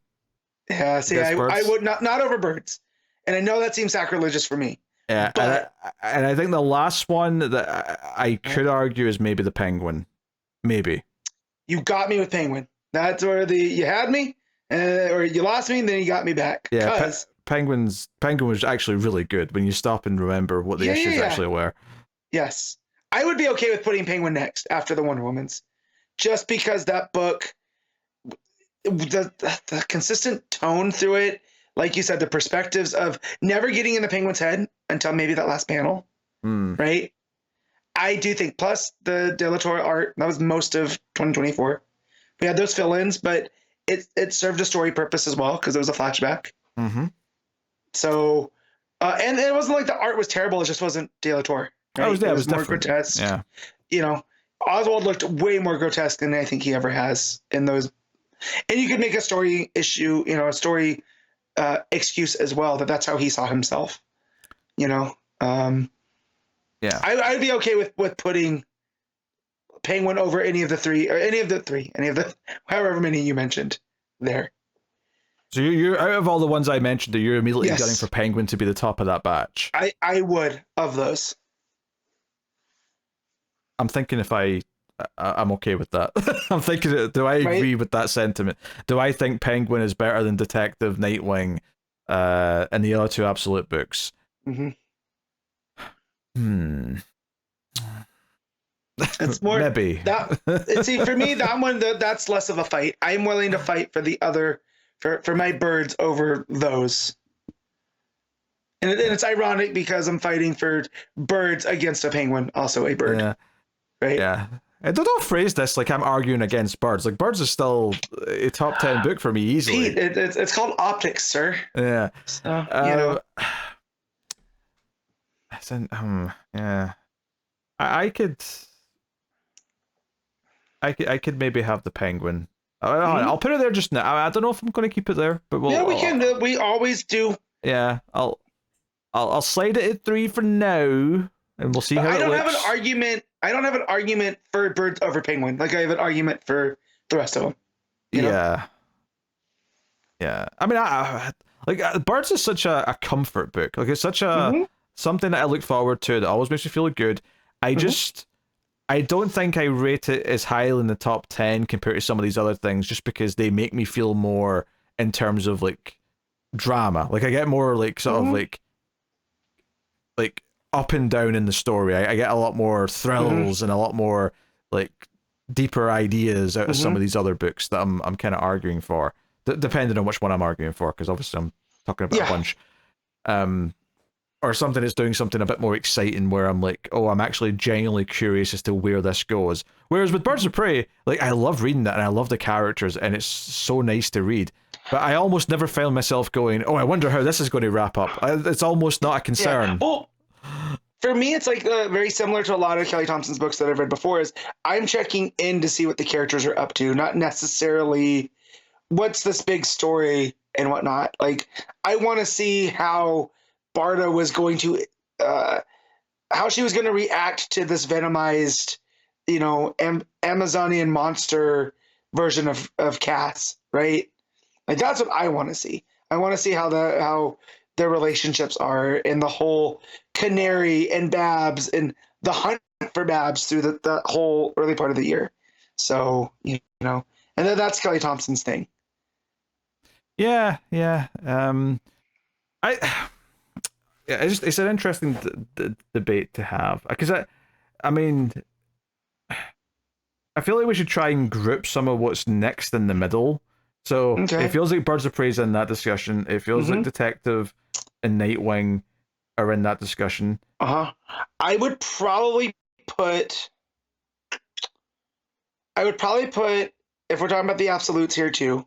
Yes, I think we are. I think the absolutes absolutely. I think that's fair. No, that wasn't even intentional. The absolutes absolutely belong in the middle of this top 10 somewhere. I think as weird as it's gonna for me to say, being the de facto Superman guy, I think I would put.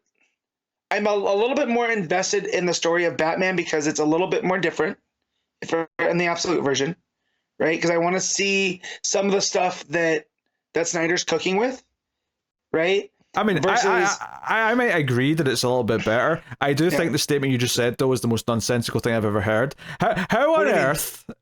You just said it's more different, and I'm like, so surely Absolute Batman is closer to regular Batman than Superman, where like he left with his parents. Yes and no. This is a Batman who's solo, right? So we don't have the comfort really of Gordon and Alfred and all of them.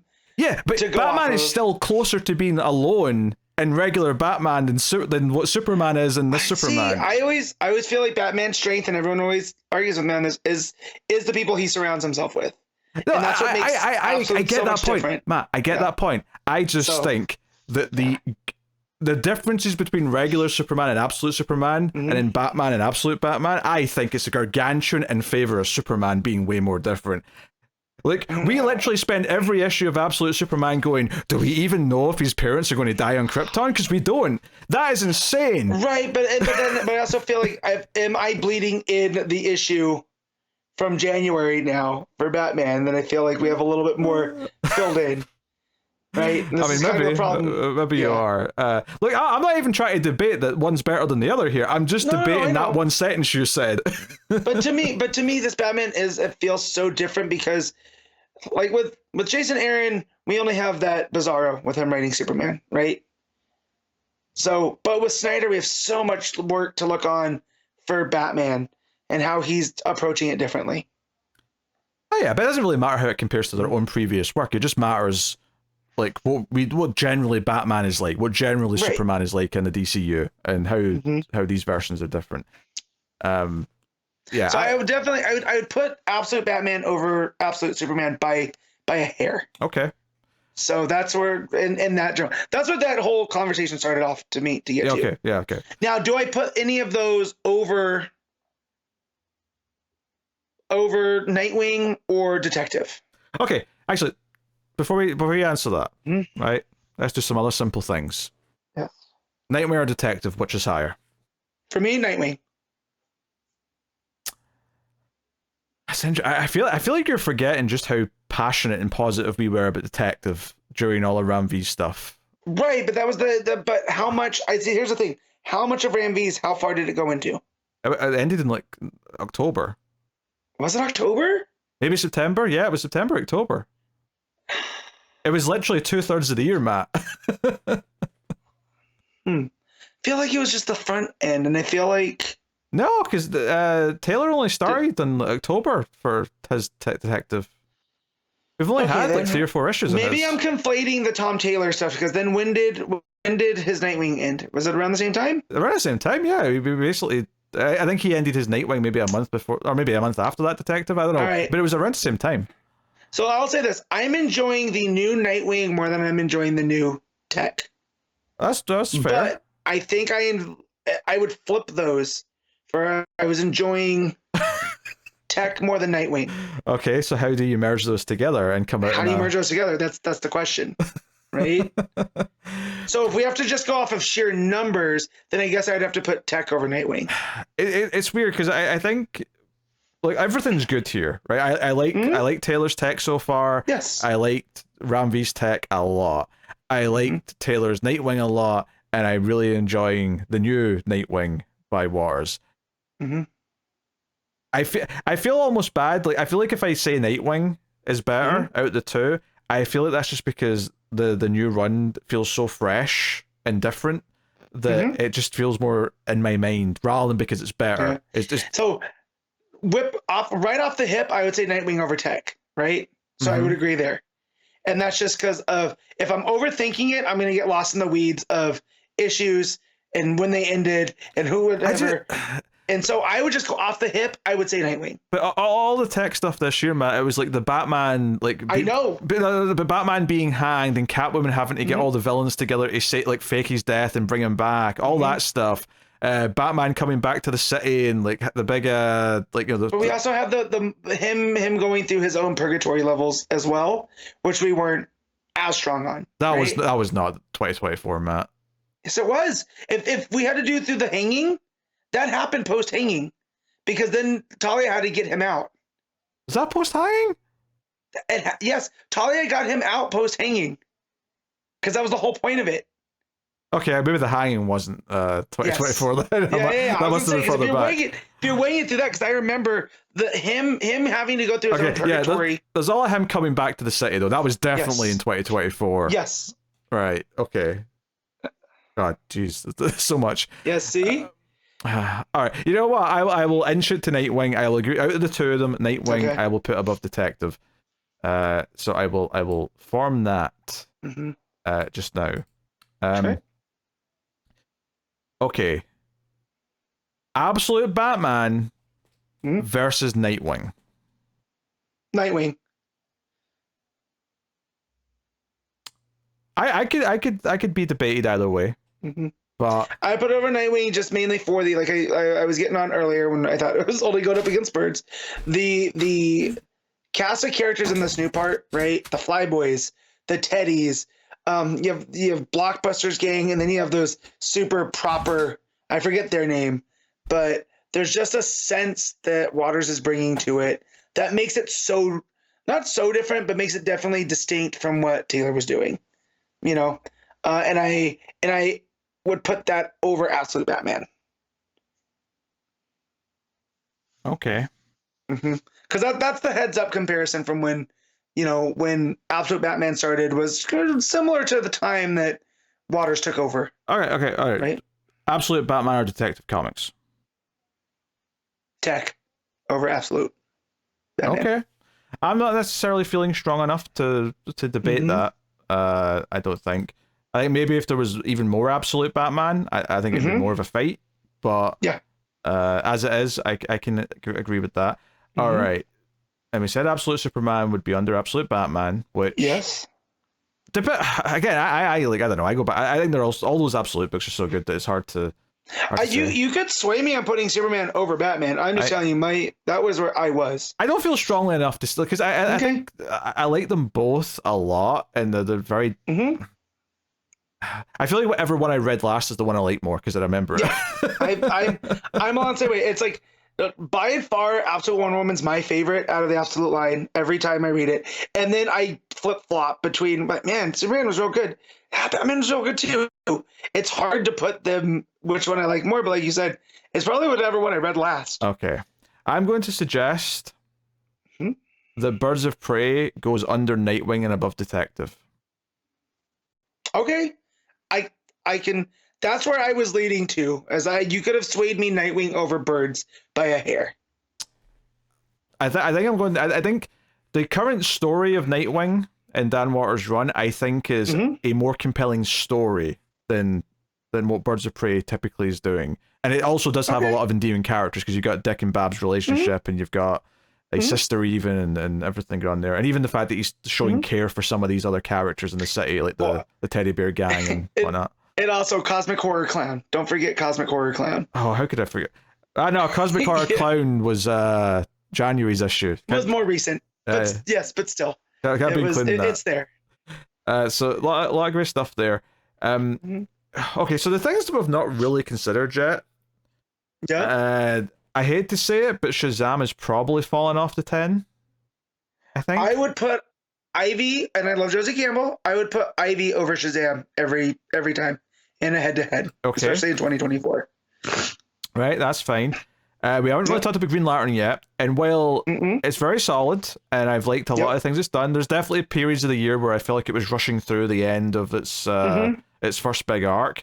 I always enjoy it. I really dig kind of the direction it's going in, but again, depending on what we feel should be on this 10, I can see that not making it. Yeah, you have to look at the Absolute Power tie-ins too. That kind of weighed down a bit of the story. Yeah, because we had to take a break. Because I think Shazam and Green Lantern, those two books, I really enjoy them every month. Yeah. But I would not put them above the Absolute books. I would have them underneath the Absolute books. Also, I wouldn't any of those. I would not all winter, even if it's just 6-7 issues, whatever it ended up being. I wouldn't. Matt, we're not getting to that yet. I'm comparing it against the things that are currently in the 10. Got you. Right. Yep. I don't think Shazam or Green Lantern goes above Absolute Superman or Absolute Batman, which would put them in 9 and 10. But you want Poison Ivy, and you can argue where that should go later. But I'll just put it in 9 just now. Yeah, that bumps. That's fair. One of those two books out, Shazam and Green Lantern, and that's before we even start talking about All Winter, maybe The Boy Wonder, but we'll see. But you brought up All Winter, so All Winter. Yep. I mean. Would you put All Winter above Poison Ivy? Mainly yes, just as a bargaining tactic because we both read All Winter. Okay. And we both enjoyed it. Right? So I really can't argue because it's just me arguing Ivy. Right? That's true. Yeah, that's just true. So just logically thinking. Yeah. It was really strong. Yeah, I really liked All Winter. I do think the conclusion was a bit like easy and neat. Like all the ideas throughout the whole book, the art was gorgeous. The backup was a lot of fun as well, with like Aquaman becoming the new Clark Kent and whatever. But I don't think I would put All Winter above the Absolute books. I think they're more exciting in what they're doing. Yeah, but are we weighing too much potential in there? Because that is a concern. That is a concern. They've not had a chance to. Not disappoint me, but All Winter had kind of a lukewarm ending compared to like the build up to it, right? And that can't help but kind of like bring it down a notch. Whereas the Absolutes are still kind of in a period of everything's kind of fun and exciting, and it's discovering what's going on is super interesting. So I would argue that too. That because we have that, and they're both solid, like we said. we can't figure out if we like Superman or Batman more, and that's just because they're consistently solid. So yeah, I mean, I don't know, because I really liked some of the beats in All Winter. They were real strong for the world building, but is that just because I like Elseworld stuff, right? I'm kind of weighed to what are we doing different? I mean, we had Viking Deathstroke. That's metal as hell. Yeah. So, and after I even brought up the first night for this, and I know I was waiting for that. Yeah, I don't know. It's. I really like Mike Perkins' art there, but to me, I couldn't put First Night over Ivy. Because Ivy to me has been so consistent. That's a weird comparison for me because obviously I'd put it over Ivy because I've not read Ivy. Right. I think if it was just my list, I would probably have First Night above All Winter. Okay. I wouldn't. I liked All Winter. I know you wouldn't, but I probably would nudge it above All Winter, but not above the Absolutes. Is probably where I'd end up with it. Okay. But you obviously don't want it above All Winter. But does that mean it kicks off Poison Ivy? Because you at least read it. But, and again, I like Ivy more than I like First Night. I mean, I know. Yeah. So that's where I'm at there. But I don't care about Ivy. Yeah, I know. So, but having said that, okay, this is a really important question because this will affect things. Oh no.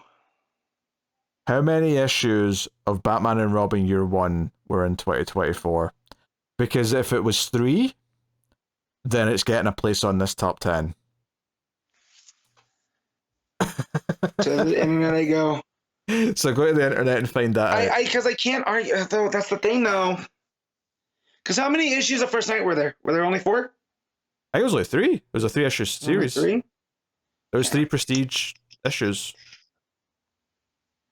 Going to the League of Comic Geeks, because that's my de facto. Yeah, they've got all the release dates. Just Batman and Robin. Just find that book and it'll be the oldest issue there. Even on my phone, my internet's acting like a jerk.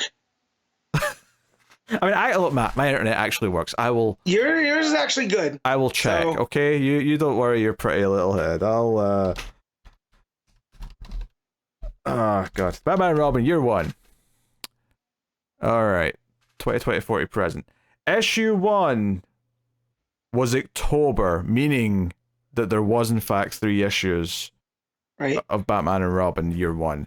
I think this gets on the 10. I don't see a world in which I accept it doesn't, because I think it's phenomenal. No, and you're right. It's Wade and Somni who are 2 of the greatest storytellers combined. And I think it's better than All Winter. Okay. I think it's better than... I'm not going to argue. If I have to argue over anything, I'd be a fool to argue against Wade and Somni. But is it better than the 3 issues of Absolute that we're looking at? Absolute what? What Absolute? Either of, right? Because those would be the only ones that were in 2024. I think it's an argument. I think it's... So do you like Batman and Robin Year 1 more than Absolute Superman? I think so. Yeah, I think I'd put it above that. Over Absolute Batman? I think so, yeah. Okay. I think it gets a bit murkier once you get to the books that, had a whole year. Like, I say I like it more than Detective? I'm definitely more excited to read it more than Detective right now. But it's a 12-issue maxi, right? And we're about a quarter of the way through. Yes. So we're at a guidepost. So I wouldn't put it over the bigger books, the longer ones. Yeah, the longer ones. But if I'm slotting that, if I slot that in though, like that's bumping things down, and right. That changes the game a little bit. And I would definitely say it's been more consistent than anything in All Winter. Just if we're comparing the number of issues. Yeah, well, that puts All Winter down at number 10 currently, right? And it bumps Poison Ivy off, right? But I feel like I can't argue against Batman and Robin though. I can't put it or Year 1. I can't put it not off the list. You know what I mean? Yeah, no, I don't see how you could argue against it. I could appeal to Ivy has a lot more issues. You know what I mean? And it's been more, it's been throughout a solid story with solid art all throughout. But then again, it's Wade and Somni.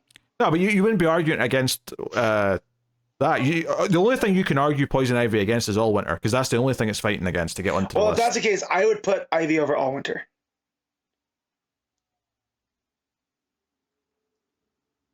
If I have to sacrifice All Winter, for Pam, absolutely. Yeah, but am I willing to sacrifice All Winter to let you have Poison Ivy when I don't give a shit about it? I'm just saying Alec Holland is a little kid and a punk, and Pam is a grown woman. What does that have to do with arguing this? I don't understand. I'm just saying she's friends with Killer Croc, you know? We're investigating. None of this makes it a better book, Matt. What are you talking about? It does. None of this means anything. The only thing that puts that over is Viking Deathstroke, all right? But I don't know if it can make it, Matt. I don't know. Like if it wasn't for the packed 10 that's there. Like I got Birds of Prey in the top 4, right? It's a number 5 currently. God damn it. Wait, what's at 3? What do we put at 3? Penguin. Oh, that's right. Then Nightwing at 4. Penguin, Nightwing, Birds. And then where are we? What do you mean? Where's what's that? What's at 6? What's at 6, 7, 8? 6 is Detective. Okay. 7's Batman and Robin Year 1. Okay. 8 is Absolute Batman. 9 is Absolute Superman. 10 All Winter. Look, I'm the only person that read. Oh, you're about to plea. I think I'm about to hear a plea.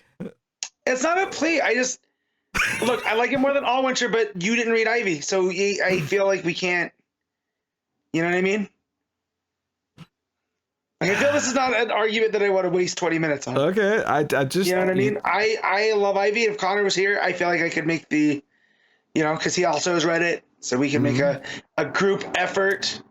As the garbage is being picked up. You'd have to be passionate. You'd have to really convince me that it's... Look, I'm just saying, like, again, Takara on art, all right? That ended up being on my list, and again, G. Willow Wilson throughout. There's more than enough. And Perkins was my artist, and his book's not making it on this top 10, so... Yes, I know. Oh, man. So you could All Winter or Ivy, these are two, it's two that I ride for. I mean, I honestly I would not put it over All Winter, because I already have so many books that are limited amount of numbers, whereas Ivy's had all 12 issues that came out in 2024. And I don't think there's a bad issue in any of those. Not that there's a bad issue in any of the other books either, but just sample size alone, you have 6 of that versus 12 of another. Okay. That's where I'm at. But it's both of our list. I understand that, and I've not read the other book. Look, if this was us versus First Night, I'd absolutely be going ham for Pam. Oh, I'm sure you would. I would. Ham for Pam. That's a shirt. Print that up. I would understand. Right. But I also like All Winter, so I can't in good faith be like, well, no, absolutely not. This is where I draw the line, because it's a really good book. Also, Federici art. That's all you got to say. Just put All Winter there. Okay. All Winter. Just put it there. All Winter stays there at 10 then. Liter of Blood. So the things that get bumped off from last year are Shazam and Green Lantern, but neither of those are. And Ivy.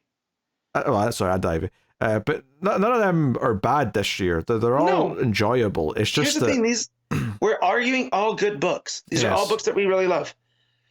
For sure, yeah. And War Journal did have some issues this year, but I don't think it. It didn't feel quite as special in the back half as it did in the first half, I would say. No, I would agree. Yeah. But no. So cool. Okay, so we have our 10 roughly. We're maybe still trying to finesse the order a little bit. Yeah. We have to decide which Wonder Woman book is actually taking the 1 spot. Yep. Yeah. And this is where we go. This is my argument though of more issues versus less issues. And then we have to factor in the potential of Absolute, right? Yeah, this is an interesting one in that King is basically, I mean, obviously there's still a couple issues left of this first big arc that he's done over, like, I think by the time he's done with it, it'll be like 19 issues of this like saga to the birth of Lizzie, and the Sovereign and all that stuff.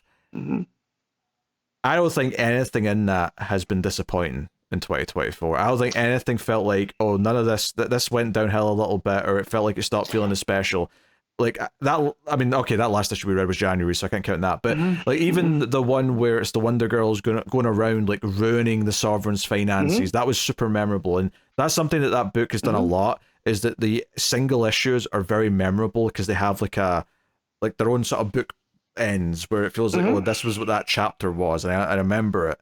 I'm pretty sure that the issue was in 2024 where Diana was trying to be like warped by the lasso of lies, and it's in her head, and it's almost like a Stepford Wives thing, and she's sort of reality's starting to break through because she's fighting it.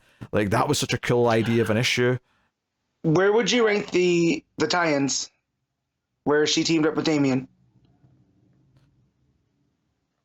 They were fun tie-ins for what obviously it was a pause in the main story. They are nowhere near as good as the actual main book, but they were an entertaining comedy pair for 2 issues. So I didn't mind them as a you know, it feels like, oh, they only happened because of the event, but at the same time Simpier has had to take like a month off here or there to keep up to schedule and have a fill-in. So arguably it just allowed Simpier to like get ahead so that we'd have the next issues on time. So I'm not mad at them, certainly. Right. You know? I'm just trying to factor this in, right? Yeah. And then we also have probably one of my favorite issues of the entire year, and that was Diana trying to come to terms with Steve's death, and also give the idea of Lizzie, right? It's her making the decision of creating life after his life has been given. And I think that's a really strong, as much as I love the rock and roll popcorn of everything that Absolute's done, but it would be hard for me to put anything in that book over even that just one issue. Yeah, I gotta say that might have been if we did issues of the year type stuff. It's emotionally, that might be mine. Yeah, and the only reason why I don't do issue of years because it's impossible to remember all the good issues from earlier in the year, so we'll just not even try. Because sometimes we read 12 books a week, Pete. I know. I know, so, it's very hard. We'd have to like, when I say we, I'm meaning me. We'd have to do so much research to actually go back and check what all the issues were. But that one has stuck with me since I read it. Right, that was an emotionally moving. But even notably, that one's not even that long ago. That's in the last like few months of the year. That one. So true. I think you're convincing me. I think the main book gets to be number 1. I think it was criminal that it was robbed last year because a certain ginger gremlin just had to stomp his foot down and get his way. I like that I don't have to play mediator this year though. Like it's good. It's emotionally affecting. It has these big highs. You feel fist pumping great moments when she gets one over in the Sovereign or the Wonder Girls do something cool. But it has like the undercurrents and the political commentary in a way that's very satisfying, unlike say Jenny Sparks where it's a bit too just in your face. So there's nuance to it that is lacking in Sparks. Yes. He's actually putting it into a story as opposed to just talking about what's happening in the world. Which, a big difference.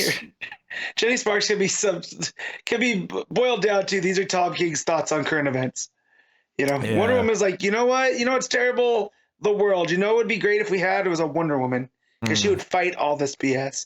And it's aspirational, and I'm more than okay with making it number 1. Yeah, I'll tell you this. You know, if it wasn't for the issue number rule, I'll just reiterate.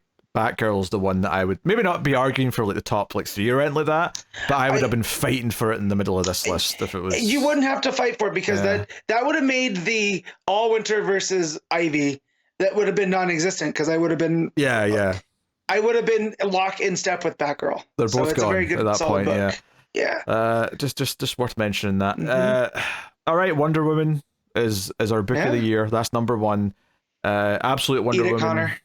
Absolute Wonder Woman is number 2, and it's amazing how good it is, but also so different from King's Wonder Woman, where it's it's fighting monsters. It's doing this because it still has this gravitas to it, though. It still has this tone, like that moment where she decided, "Hey, I'm going to like make everyone deaf," which was technically the final issue of the year, because obviously the one after that was January, and how just big that felt. Like she's like not just like fighting with a giant sword and doing all this stuff.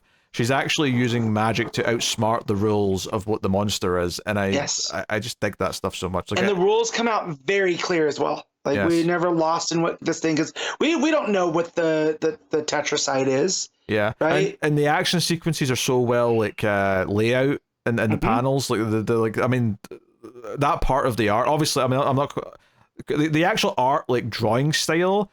Yeah. I think works for the book, but it's not necessarily my favorite style. But what absolutely never falters in that book is the sequencing and how like, the action scenes feel and move. So on that level, it's immaculate, and I can't argue a single thing against it. And also one of the moments of the year too is when you find out about her arm. I think that was in issue 3. That was 2024. Yeah, that entire the way that that's laid out and told through the art is amazing. So it's good stuff, you know. So that's 1 and 2. Diana takes the top spots. So, and unless we are suddenly changing our minds, I think the orders for the rest is fairly set out. I'm pretty okay with that. Again, I made my plea for Birds, and I got it kind of high up. I would prefer it to be higher, but I can't argue with the ones that went above it. I mean, I think there's a world in which this time next year, when we're doing the next annual, that Birds has had an even better year, and I'm saying yes, it should be higher. Yeah. But this year, I think at the moment, I'm happy with it being right in the middle of the list this year. And at the end of the day, I'm not putting it over Penguin, so that 3 spot is locked, right? So the only place I would argue is over Nightwing, and we already had that conversation. I like that you didn't see the Penguin coming there, because you were like, oh, what are you going to suggest? And I said Penguin, and you're like, oh shit, I can't. Yeah. All right, okay, well, the top 10 then, as we have decided. Number 10 is Dark Knights of Steel All Winter. 9, Absolute Superman. 8, Absolute Batman. 7, Batman and Robin Year 1. 6, Detective Comics. 5, Birds of Prey. 4, Nightwing. 3, The Penguin. 2, Absolute Wonder Woman. And number 1 is Wonder Woman. And notably, that's the second full year of King's Wonder Woman, because he started, it was like October, November 2023 that run started. So to be so passionate about it still and so excited about it now 2 years on, I think is a really good sign, because you know a lot of runs don't maintain that level of enthusiasm. They're still good, you still enjoy reading them, but to still feel that it's special in what it's doing, I think is really cool. So hopefully it feels that way till he's done. I know he's doing like another like a big arc after the current one. There's still so much he has to pay off too that he set up. Yes, the Pool Hall Massacre. Focusing on we've been really focusing on Lizzie and the Sovereign and that angle of the story, which he kind of set up in those preview where we had Damien and John, taking Lizzie through so she could go talk to the Sovereign. That was kind of the sneak peek, if you will. So we're still paying off that stuff, and we haven't even talked about the Pool Hall Amazon in a minute. Yeah. So whatever like adult Lizzie's doing, and whatever where we're jumping to with her, it feels like there's a lot of stuff to do there still. Yeah. So I will say I do miss those backups of young Lizzie with Damien and John. They were fun. I do kind of like the not having to read the extra thing at the end though. Backups always feel a little bit like, oh, there's another bit. I have to do another bit. Yeah. I mean, there was that Steve backup, right? That was very good after he had died and him trying to go through purgatory. That's right. Yeah. That one was really strong just because thematically it matched what that issue was. That may have been the last backup it had before it just stopped having them. Mm-hmm. But hard to argue against a Wonder Woman, right? Like I would in my list they'd probably be 1A, 1B, just because I have a hard time pitting them against each other. But in a group effort, I definitely see why the main line would supersede. Yeah. So it's interesting to look at our top 10 there. Our number 1 is Tom King. Our number 2 is Kelly Thompson. 3 is Tom King again. 4 is Tom Taylor slash Dan Waters. 5 is Kelly Thompson. 6 is Ram V slash Tom Taylor. 7 is Mark Waid. 8 is Scott Snyder. 9 is Jason Aaron. I blanked on his name there for a second. And then 10 is Jay Kristoff. So that's how the writers break and Tom down. Taylor. Oh, and the backup, of course, yes, and Tom Taylor. So technically, Tom Taylor, in some way, has wriggled his way in to 1, 2, 3 of these top 10. He was our first patron saint. Yes. You know? King's in 2, but it's number 1 and 3, so they're both quite high up. Yeah. Thompson's got 2 and 5. Yeah. So that's, and you know what? As much as, you know, with Penguin, I love Human Target. That's probably my favorite Tom King limited series. I would have Killing Time up there, and I feel like Penguin's a sequel to Killing Time, so that's up there with Rorschach, Killing Time. Well, I mean, I like Penguin more than Killing Time. I think it's an improvement, because it is kind of a sequel in some ways. I would say it's an improvement.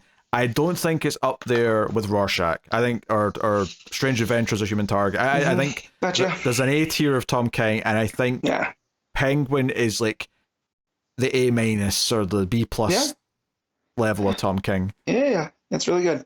That's why I couldn't argue. You hit me with Penguin. I went, I have no defense for that. And then Killing Time, I'd say, is like B Tom Taylor. Okay. I mean, I wouldn't disagree. That was a book that I read with my arms folded. I was like, I want to read Tom King Batman. I was like, oh man, this is great. You know, so. Yeah. So.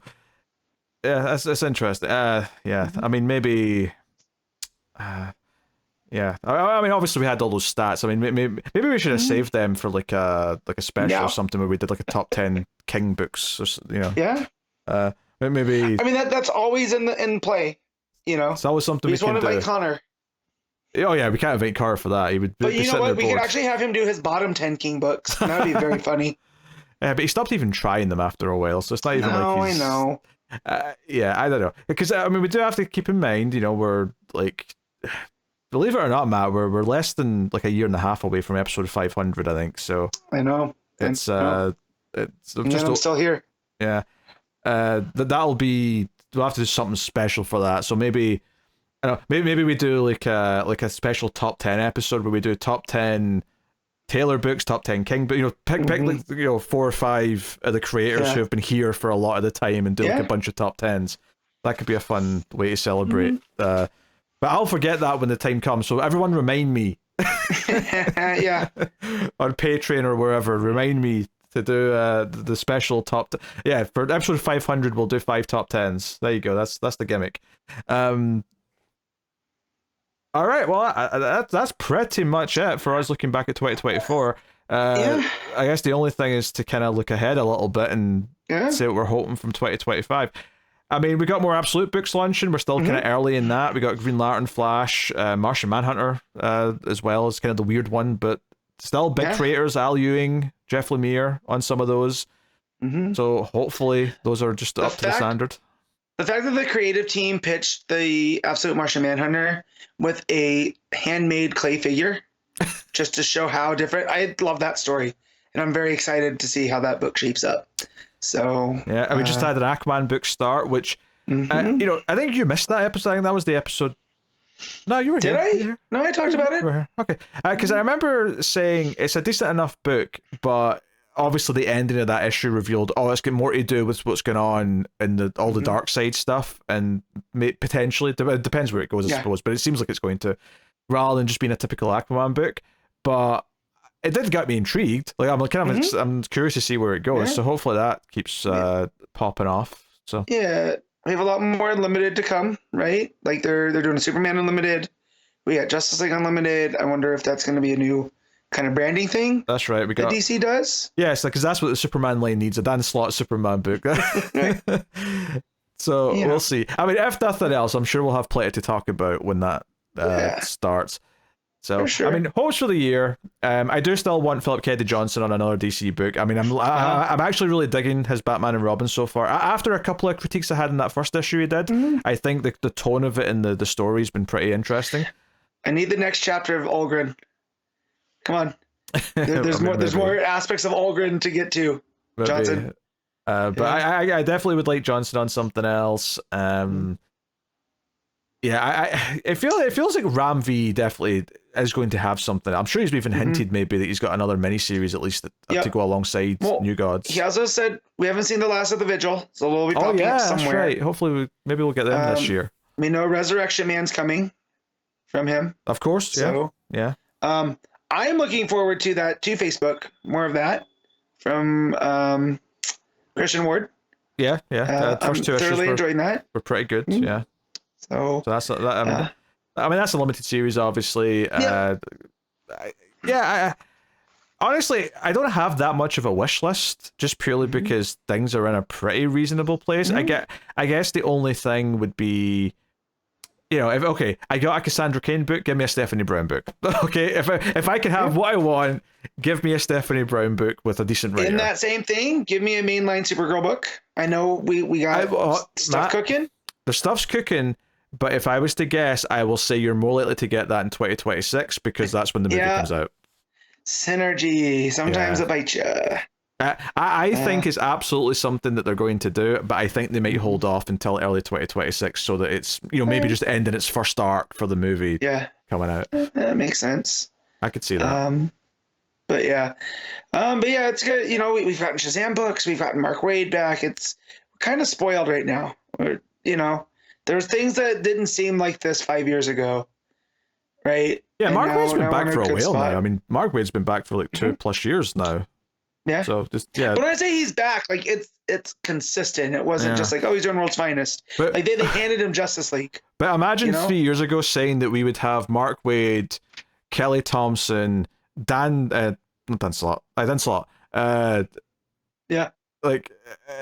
Jason Aaron. Oh yeah, all working on DC books. I'm like, all right, who have Marvel got right now? And I actually don't know the answer to that because they got Hickman. And that's not to be a DC. Where's Marvel? We just don't read enough Marvel. I'm sure there's some good writers in Marvel right now, but I do not know who they are. I really don't. Yeah. I know what's his face. Percy is doing a lot of Wolverine stuff. Yeah, I mean, he's always on Wolverine. That man's perpetually Wolverine. So I know one name at the very least, but yes, that's about it. So no, they have Hickman. Oh, I said Hickman's that. I said that. That's the one that I knew. It was Hickman. Yeah, they got Hickman. Hickman just exists. He's just like this being that lives at Marvel. I think Gail Simone's doing a book. I want to say she's doing a Marvel book. So I don't know. It's just funny though. We seem to have gotten a lot of what I used to consider the Marvel writers are now at DC. Yeah. And funnily enough, it just took Bendis coming and leaving to get all the rest of them to come over. Well, I think he kicked down the door, right? And he said, "Hey, this is there's open space," and I think that you need a lot of bleed over like that. And it feels like there's not a lot of exclusive contracts anymore. That was a big thing for a big part of this century, was writers on exclusives. So now the fact that like, hey, we talk about things need to be refreshed. You can get an Al Ewing now, right? That's primarily we associate with Marvel to pop over. So yeah, but I think what's nice about it though is that it's not all just like talent coming from Marvel. I think we have someone like Ram V who's kind of risen up through DC is nice as well. Dan Waters too, right? Dan Waters, Tate Brown. I feel like, I mean, obviously I know he's done non-DC work, but I feel like he's kind of rising up, the ranks right now between Batgirl and Tree Line Dark. Thank you. That's the one. So like, it's nice to see some of those names rising up and feeling that they're sort of promoting themselves. Because we saw that with Ram V, where it's like all of a sudden he went from whatever book to from Catwoman. No, now he's on Detective. That's and even Taylor going from Nightwing to Detective is like a promotion. Even though Taylor already felt so prolific between all the other things he's doing, but I could totally see Taylor writing a Superman book. Not John, like actual Clark Superman at some point. I could see him doing a Flash book. I could see him doing a Justice League book. I could see all these things happening at some point. You just gave me a thought that I never thought is, what's a Tom Taylor Flash book like? Yeah. Yeah, that's now on my wish list at some point. Yeah, all things are possible. Yeah. So yeah, I feel weird because I like, even though all the Absolute stuff and the All In stuff is fairly exciting, I feel like it's business as usual in a good way. Nothing's burning down, it feels like. It's funny that they get rid of someone with 2D initials and now nothing's on fire. You know? Yeah, also, that's like 3.5 years ago now, Matt. That was ages ago. Wait. No, see, time is a flat circle, man. That feels... He's been gone that long? I'm going to check. Dan Didio leaves I feel like that was a DC 2022 Comics. thing. Matt, that was February 2020. No. It's 5 years, Matt. It's been 5 years since Didio left. Again, time's a flat circle. I understand when Wade came, you know. That makes sense. It checks out. But I hate time. We have done more of this show without Didio at the helm than with him at the helm. I mean, this is a good thing. It's a net positive. It's a net positive, but... Yes. God. But you said that I miss having a boogeyman, though. Yeah. But you said that like it was a recent thing. I'm like, that was years ago. What are you talking? It feels like it. You could have told me 2022, and I'd be like, okay, that checks out. 2020? Whew. Yeah, it makes sense because it was before they switched to Tuesdays, which obviously they've switched back now. But that was a few months before they switched to Tuesdays. Yeah, I was gonna say when you brought that up, the Tuesday thing, I miss because as someone that has limited time, having books available on Tuesday digitally made my week a lot easier. I had one extra day to fill some of those things in. Yeah, but the rest of the comic book industry all hated it, so sorry, Matt, but it's back to Wednesday. I know. I mean, my physical books always came on Wednesday. That never changed, right? So, like, I would go still to the store and pick them up on Wednesday. But the stuff that I was reading digitally, I could get a jump on. I miss that. Well, we're back to Wednesday. Yeah. Even I wasn't expecting 2020 though. I was thinking like 2021. So even I'm a little shocked it's 5 years, but yeah. God. Again, I said it. I miss having a boogeyman. Sometimes it was kind of funny. We always had, you know, hey, damn it, Didio, ready to go. I know it's been so long. It's 5 years that we have it, and it just Yeah, it's so long since it's been his fault. Yeah, which probably means it's been like 5 years since there's been a Scott Lobdell book to even like, make Connor read. Who? We don't say that name. Oh my goodness. How long has it been since New 52? Oh, you don't want to know that. Matt, New 52, when it ended or started? When it started. It started in 2011, Matt. It's been 14 years. 14 years. Yeah, I know. I don't like it. That's what it made all the people feel like mummy dust. You know? So. I mean, Matt, next annual's our 10th annual. Yeah. Next year, once we hit like May, April, that'll be 10 years since Rebirth started. Yeah. Rebirth is heading into middle school. We're getting so old. I think I still had some hair left when we started this show.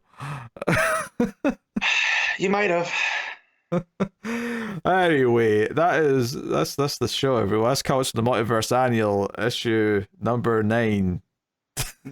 You're welcome, everyone. Yeah. Oh dear. So yeah, obviously we'll be back to normal next week with the next regular episode, and we'll roll in the 2 books that came out this week, which we will be reading, which is the Green Lantern, which is just the next issue of that, it's the 19, I think, and then the Superman Lex Luthor special, which is kind of like the Superwoman special we just had, where it's just like a one shot that ties into the run. So we'll do both those as well. But coming next week from DC Comics, we have Batman 157. Absolute Superman issue 4. Wait a minute, did I only have 2 in 2024? Wait, I done. Which book? I'm sorry. Absolute Superman. I mean, I've only had 2 issues. Ivy's back in. Let's go. After all that. Yeah, because that was the last one that launched. Yeah, that came out. That came a month after everything. Oh, okay. All right, slight amendment. Absolute Superman is out. All Winter is 9, Poison Ivy is 10. Congratulations, Matt. Ta-da! Hey, I had to lose Superman to get Pam, but that's okay. Oh, dear. All right, Absolute Superman issue 4, Poison Ivy 30, Batgirl issue 4, Birds of Prey issue 18, JSA issue 4, Shazam 20, Two-Face issue 3, Batman Off-World issue 6, Justice League, The Atom Project issue 2, and then there's the Wayne Family Adventures 150, Scooby-Doo, Where Are You 132, and then a bunch of facsimiles and reprints. So, healthy week, some interesting stuff there. Yep. I mean, obviously, Batman, whatever, it's a train wreck. But Absolute Superman, Batgirl, Birds of Prey, Shazam, Two-Face, and even Off-World, I'm pretty excited to check out. So, that's what we're doing next week. So, thank you very much for joining us, everyone. We do appreciate it. If you've been here for all 8 years, it'll be 9 this May, I believe, for the show, for the anniversary. But if you've been here all 8 years, thank you very much for sticking with us. If you want to support the show and help keep it coming, you can do that over at patreon.com/MailFuzzTV and get some nice warm fuzzy feelings for helping us. You get a bunch of bonus content for all the other content I make over on the YouTube channels, MailFuzz Movies and MailFuzz TV, review movies and all that kind of thing. Me and Connor just started a monthly show on Patreon, just talking about the movies we've been watching in the past month. So if you want to hear me and Connor talk to each other, you can go check out that. So, what are you laughing at? I've left. There's always content, man. You're just like, you don't know what I've been watching? Here, I'm going to talk about it. It was something we used to do as a perk for Ace back a couple of years ago. And when Connor was back recording regularly, we said, okay, what can we do? Maybe we can do a Patreon thing every month. And I was like, what about this? You literally just have to show up and have watched some movies at some point. And it was just enough of a slacker thing that he was able to get talked into it. So anyway, that is the show, everyone. Thank you very much for joining. We do appreciate it. Keep reading DC Comics. And remember to never get lost in the Speed Force.